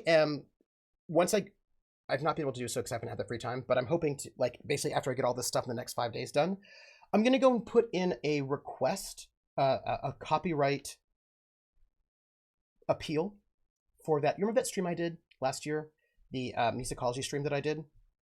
Of course, it got muted. For copyright infringement, and now I have language from a lawyer. I'm going to go and appeal that stream, that VOD. If my appeal comes through successfully, I'm going to put that VOD back up, but that means then I can stream another musicology stream, which probably won't be until July. But I do, if I can get this copyright thing worked out, I'm going to go and see if I can get a stream in. But I'm also planning a GURPS Arena, which I think will be at the end of July. I'm going to test Foundry VTT for GURPS to see if it's more useful. I'm going to compare GURPS on Foundry VTT versus Roll20 and see which one might be better for GURPS specifically. So that'll be a bit of a test. And right now what I'm trying to do is work up some templates for everybody and work up a place to replace all that stuff. So do expect there to be a GURPS Arena that will be community, all of y'all who wants to go and fight in it. But I'm trying to get the materials up for it so you can start planning your templates planning. So that is going to happen. So I've got a lot of good stuff. So July is going to be a really cool month. And then August will be other cool things. I have not yet put out the asks for August, but I think my plans were, what did I want to do in August? I'm going to tell you, it's a sneak peek. I wanted to do, we start up again in August. We actually don't have a lot of time. So August is going to be a little bit tricky. So I wanted to do Night's Black Agents, maybe Cthulhu Confidential. I need to make, did I actually ask I wanted to ask somebody. I need to make a second ask. So we might get another Cthulhu Confidential after Night's Black Agents. And I want to do another RPG on a Sunday in August that might be ridiculous.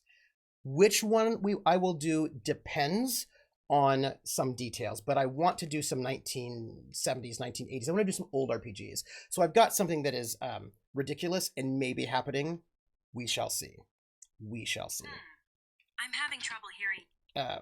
Yes. Okay. Do you expect Coalesce to be first Friday? No. I don't want to do, there won't be Coalesce until after Gen Con, because a lot of our players go to Gen Con and work Gen Con. So I'm thinking the first Coalesce will probably be the 19th of August. I need to get my players to fill out the call sheet so I can make sure we get the times. So I'm thinking it looks to me like the 19th of August, and there may be a movie night on the 12th of August. So I'm volunteering to go and teach music history for marginalized and poor high school students in Canada the week right after Gen Con. So I'll be doing remotely. I'm not going there in person. So I'll be a little bit busy that week, but I should be. I don't think I have anything to do Friday evening. I'm gonna have an onboarding pretty soon. But if I don't, that means I can do the movie night the 12th. But if I can't do it, then we just do Coalesce starting on the 19th. So I'm thinking the 19th. Yes. And Riss is like, Cthulhu Confidential would be nice to see. It would be, but it's all about getting the players who have the time to do it. So it's mostly scheduling. You'd think with only one player, scheduling would be easier, but you would be wrong. In some ways, scheduling is even worse, weirdly. But I'm going to make an ask, and we will see how that goes. And I'm also starting a new campaign as a player, middle of July. So that's coming up. That I checked to make sure it would basically be over, more or less, not too far into the semester, so I don't have to worry about that too much. Yeah, so expect some goodness. And once I get all this stuff done that I have to do, expect a Patreon letter, which will go to Patreon and then also to y'all. So that's me, and that's where to find me. And then this week, also hernias and hypothermia will be happening. Yeah, that's what we got. That's what we got this week. So, my friends, I will see you all later. I will catch you on the flip side.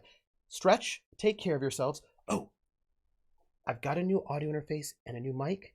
I'm going to be setting that up. I'm really excited for all of this goodness. So, my friends, there'll be goodness happening. I'm really trying to take it. Look. My goal at this point in time is to be a bit more intentional with my mid-season breaks, right? I want to be like, okay, con season's happening, which means I'm going to lose some people here. So can I give myself a pretty decent break between seasons so that I can then actually run some short shots, do some of the things that I want to do, because I have some things that I really, really want to do, and I think that you'll enjoy them, and I'm excited for it. So, thank you all. Stretch your legs, drink some water, hydrate, take care of yourself, and I will catch you all on the flip side. Bye, everybody. Thank you for being here. Bye.